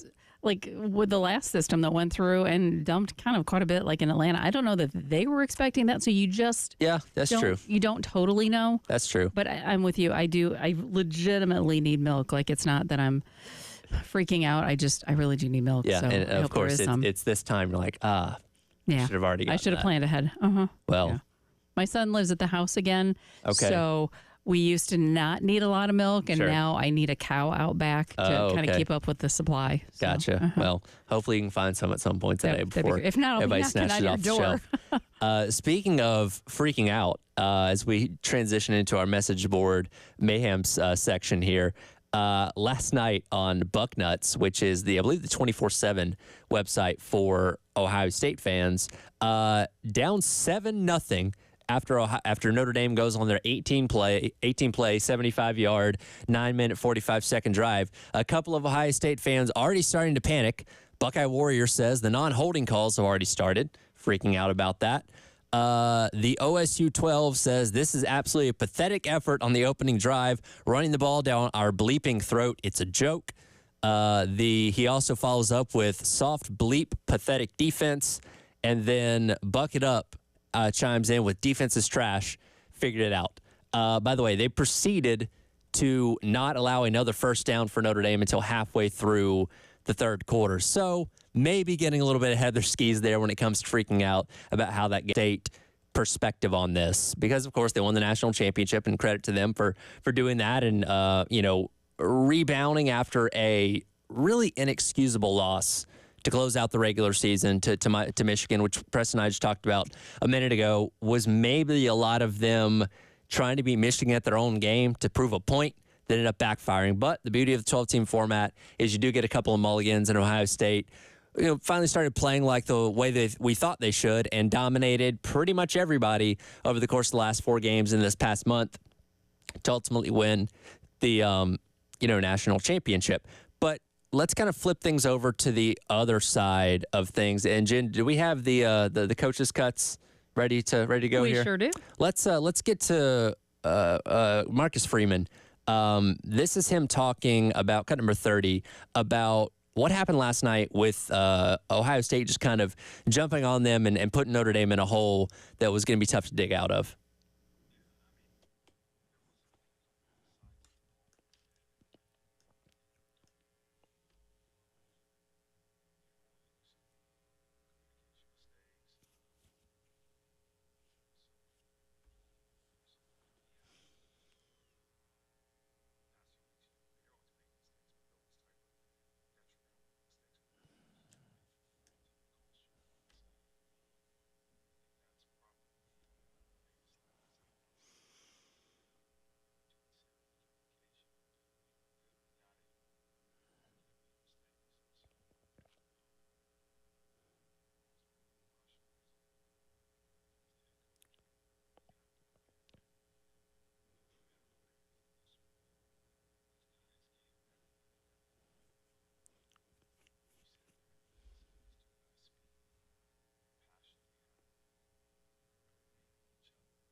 I may not be a Notre Dame fan. Yeah. I really like him. I think a lot of people do. Preston and I were talking about it. I think Notre Dame's become a lot more likable now that their coach is not a curmudgeon like Brian Kelly. Again, Marcus Freeman, not a hard guy to look at for a lot of people. That probably helps out a lot too. But he seems like a good dude. I like him. I think he's a good coach. And he's only been at the helm at Notre Dame for a couple of years here. I'm intrigued to see where he takes this program over the next handful of years and what they can accomplish. And, last night, and look, Notre Dame got in the hole 31-7 down, by 3 touchdowns. And we knew they probably weren't going to be able to come back from that. And I saw a lot of people, talking about comparing it to when Notre Dame played Alabama for the national championship in the 2012 season, when TCU made the national championship game a couple years ago against Georgia and got the doors blown off. Well, they didn't deserve to be here. They didn't do enough to get to this point. I would strongly disagree with that. And that's kind of the beauty of the 12-team format here is I don't think we're ever going to be able to really say that a team that made the national championship game didn't deserve to be there because of the hoops that you have to get to that point. Now, were some paths made easier than others? Absolutely. But still, at some point, to get to the national championship, you're going to have to run into a good team along the way and beat them. And in the first round, Notre Dame beat Indiana pretty senseless, and that was a game that was never really in doubt. And for a team that a lot of people were concerned with their ability to compete in the playoffs when it came to the Hoosiers, Notre Dame handled that one no problem. But they took on the SEC champions in Georgia in the Sugar Bowl, 2 weeks ago, 3 weeks ago now, whenever it was, and beat them pretty soundly. I mean, they dominated that game physically and on the scoreboard as well. And then I had to come back a little bit in the Orange Bowl against Penn State in the semifinals. Did that, got turnovers when they needed to, and were able to walk out with a victory against one of the best teams in all the Big Ten. And they came up short of Ohio State, but Ohio State, again, was the best roster in all of college football this year, the most talented roster in all of college football this year. And I know we all kind of have this preconceived notion in a way that skews negative when it comes to Notre Dame, but they deserve a lot of credit for what the season was. And the loss to NIU is embarrassing. And for a lot of people, that should have been enough to keep them out of the college football playoff. And if this was the 14 format, there's no doubt they would not have made it in because of that. But again, the expanded playoff allows you mulligans, allows you an opportunity to mess up a time or two and still have an opportunity. And when they really needed to play their best football, Notre Dame did that. They did. But over the course of the past month. But do you think at some point they need to be required to be in a conference? I would love to see them in a conference, but as I think many people would, but because of the money, they're never going to. And I think, I'm just theorizing here, I believe the format of the playoffs is going to change that would open the door for them to get about a bye if that continues to be a thing. Because that's the thing about this year's format is because they're not in a conference, they were going to have to play a first-round game regardless. They could not get a bye because they didn't have a conference to win. I think that's going to change because of the seeding and all that kind of stuff to where if that was an incentive for them to join a conference, I think that's going to go away pretty quickly. Okay, fair enough. And again, I know, that's a crux of a reason why a lot of people do hate Notre Dame because, well, they do their own thing, they make their own schedule, they're not in a conference. But again, they're making bank. And their NBC deal is set to renew here, I think this year or next year, and they might be making double. So again, from their standpoint, I get it, and I don't see them ever joining a conference. To be honest with you, there's a reason why their helmets are gold. There is, and that's probably I think it's actually 24 karat gold. Probably they put in the paint, if I remember the Rudy movie correctly. So I wouldn't hold my breath on them joining a conference. Yeah, but I know, especially from where you're from, it's either love or hate. There's no in between. There's not. No. I have many friends who are either Notre Dame alums or just big fans. I love and appreciate them. I just can't cheer for their team. That's all. Understandable. Yep. One aspect of this game we haven't talked about this morning that was going to be a big key if Notre Dame was going to win that they did not do last night. Was either that coming up next? It is the early game. Tyler Head, Jen Jensen hanging out on your Tuesday on the game.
Hey, taking a peek at those traffic conditions out there this morning. Still working earlier tie-up at Highway 378 near I-77.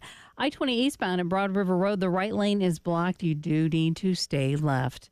And Corley Mill Road between River Club Road and River Chase Way, an accident there that they are trying to get cleaned up quickly.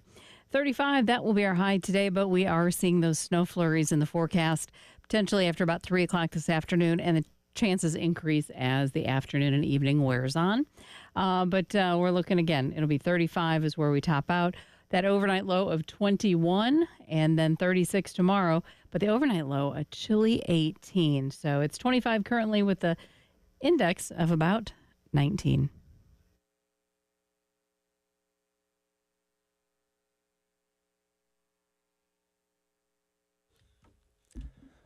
Welcome back in.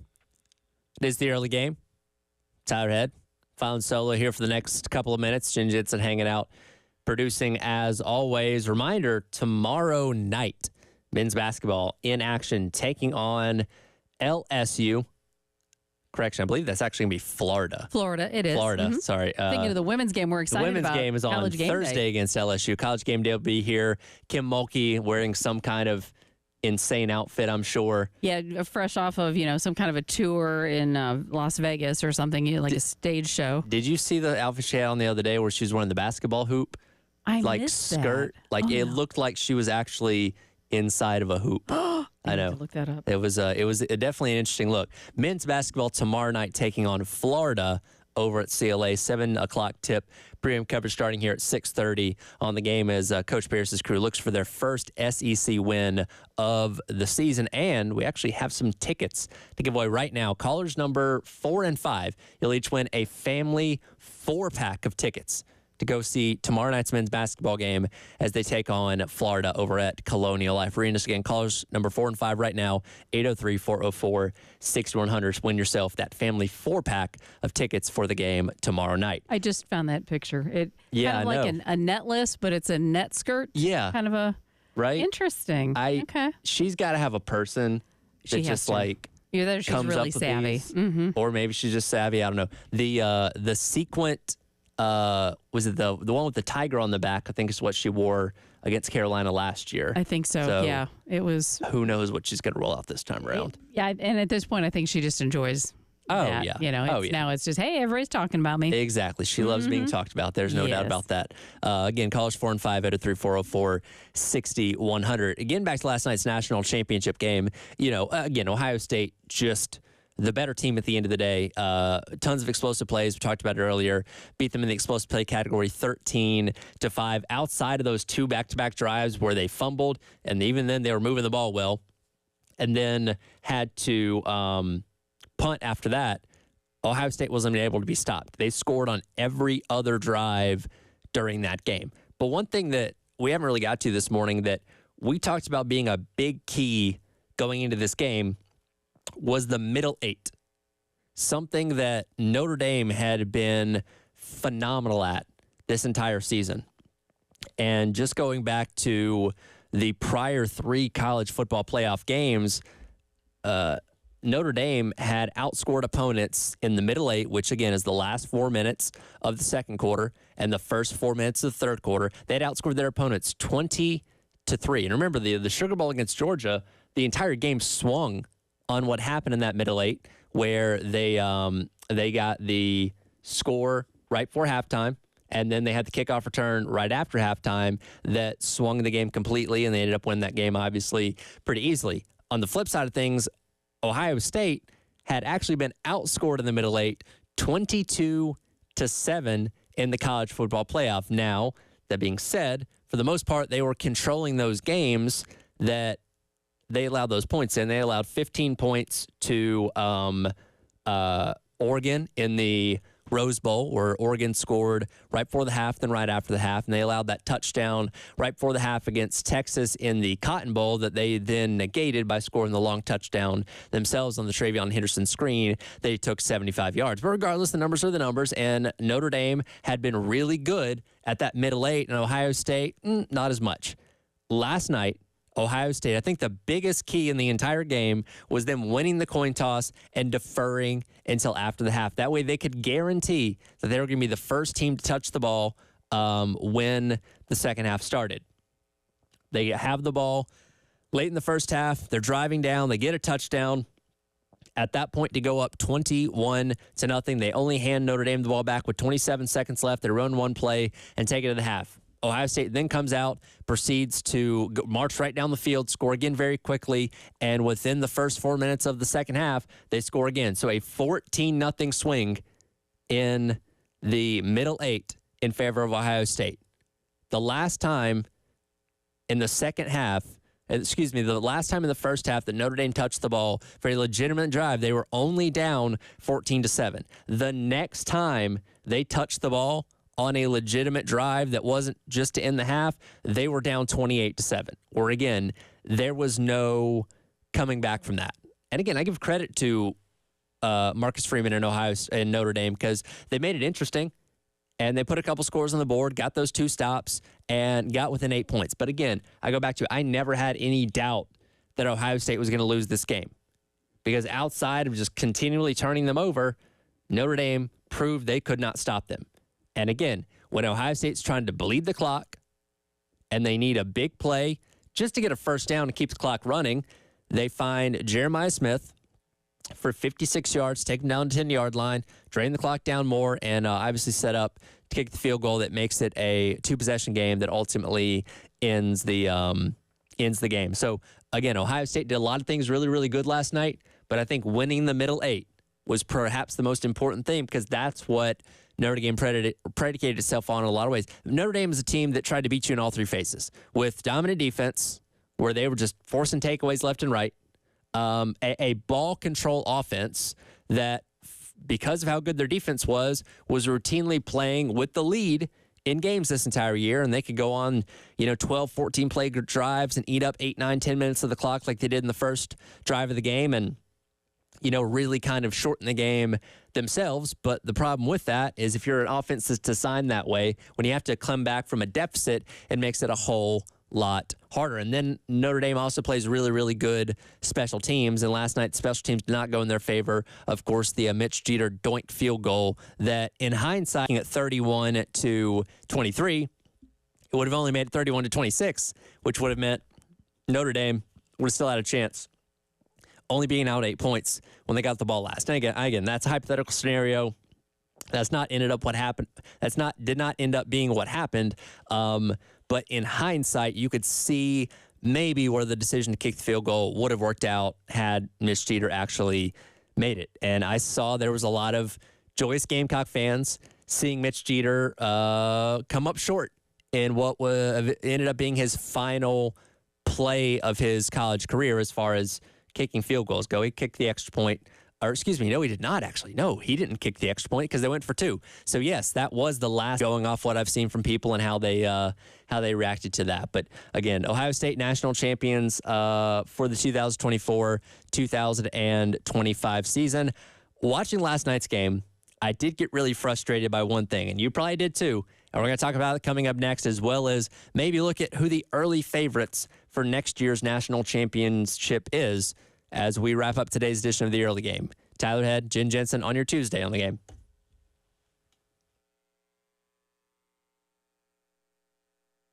Real quick, I want to remind you, the other day we were out at Pro Swing in Columbia, their brand new location, helping break it in, showing off all the new simulators. A ton of people came out. We had a great time there on Friday. We're going to be back out there next week, helping them celebrate their first annual Pro Swing Golf Classic, January 30th through February the 1st. If you want to register and take part, $150 for a 2-man team. Bookings are available 8 a.m. to 8 p.m. with food included.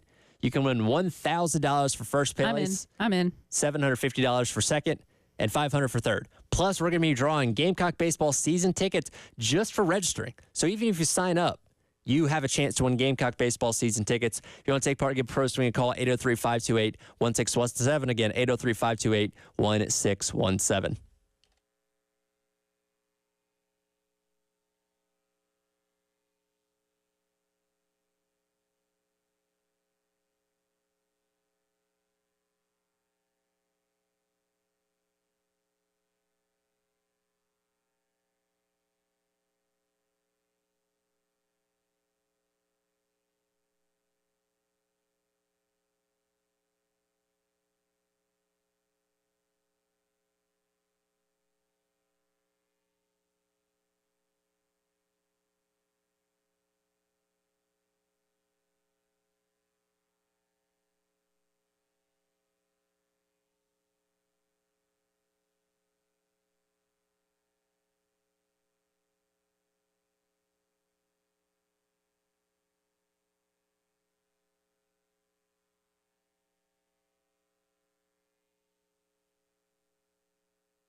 Welcome back in. It is the early game. Tyler Head along with you. A couple more minutes here before jumping over into the extra point with myself and Jack Veltri, as I still got another 3 hours to go, recapping more of last night's national championship game with Ohio State taking down Notre Dame 34-23. You know, as much as I enjoy these big games across all sports, you know, football, basketball, baseball, no matter what, you know, when you get to the end, the championships, all that kind of stuff, great, fun, look forward to it. What I don't love is the TV broadcast of it, more specifically the amount of commercials that we see in these type of games. Last night, so Notre Dame goes on the long drive to open the game, chews up 9 minutes, 45 seconds of the play clock. Ohio State takes the ball after that. They go on their own drive of 6 minutes and 5 seconds. So Ohio State's first drive did not end until early into the second quarter when they score their first touchdown. So from a TV perspective, that kind of throws things off a little bit, right? Because typically you're expecting, okay, we're going to have 3-4 stoppages over the course of a quarter. We can get commercial breaks in. The first quarter took exactly 26 minutes to complete last night. And I was keeping a log of this as it was going on because I knew they were going to have to make it up at some point. Despite the fact it only took 26 minutes to complete the entire first quarter, it took 14 minutes to get through the first minute of the second quarter because of commercial break, run a couple plays, timeout or injury. I can't remember whatever happened. Another commercial break. Then they proceeded to have another commercial break after the touchdown. And look, TV ends up winning out at the end of the day. So my hope that we can get a college football game, especially later in the year, done in like a tight 3 hours, unfortunately goes out the window. But it's funny to kind of see the drastic contrast once TV has to play catch up, which they do at some point. So it's going to come. You're never going to get away from it. And they did that pretty quickly last night after that first quarter came and went so fast. But again, this when ESPN pays the billions of dollars that they do to broadcast the college football playoff, broadcast the SEC and all this kind of stuff. They got to make up for it somewhere, and that ends up being with commercials. So, looking at next year, because again, the second one college football season ends, we immediately start thinking ahead to the next one. ESPN Bet has put out their early odds for next year's national champion. Guess what? Texas is number one. Not Ohio State. Texas is number one at plus 450. Ohio State comes in second at plus 500. Georgia is third at plus 600. Oregon and Penn State both tied for fourth at plus 750. Then a pretty drastic jump. Alabama at plus 1,300. Notre Dame at plus 1,500. And Tennessee at plus 1,600. Here's the interesting thing, right? I've said this before when it comes to this 12-team playoff, where, I think a lot of people viewed the playoff and its inclusivity by saying, oh, well, now we're going to get some variety on who's winning national championships. I don't think that's the case, because now that you have so many more games that you have to prove yourself, I think it's still going to be the same rotation of dominant teams winning the whole thing. And again, I know Notre Dame would have been a new name to win a national championship. First time they would have done it in nearly 40 years. But Ohio State won last night. Ohio State won 10 years ago with first iteration of the 4-team college football playoff. But again, you're looking at these other names. Georgia, Alabama. We'll see if Texas can jump up there. We'll see if Oregon, Penn State can finally get the job done. But over the course of the next 10 years, I would think that you're still going to see probably a mix of 3 to 4 teams winning the national championship, and that's kind of it. Again, I don't think Cinderellas are going to really be a thing in the new era of the college ball playoff, because you have to go through so many levels to get yourself to the national championship game. And again, I said this a little bit earlier, you can't knock Notre Dame for not deserving to be there this time. Yeah, 12 years ago, when they got bludgeoned by Alabama down in Miami for the national championship, yeah, you could say, well, they didn't deserve to be there because their schedule wasn't tough enough or anything like that. But this time around, they proved it. and got themselves there and almost came back. Again, I didn't doubt that Ohio State was ever going to lose that game, but at least Notre Dame made it interesting, which for those of us that didn't have a dog in the fight, really, maybe you're rooting against Notre Dame, I don't know. I just want to see a good game. Absolutely. And I really thought Notre Dame was going to deliver even more than they did last night. Yeah, and we'll see how they build off that. They're going to lose some talent, as every team is. Again, the offseason now is a lot about portal additions and shoring up your roster, and we'll see what these teams do, especially considering the fact that they're now behind the 8 ball a little bit, going this deep into January without really hitting the portal too hard because they've obviously been focused on other matters. So we'll see what portal activity these respective teams have as they get set for the 2025 season.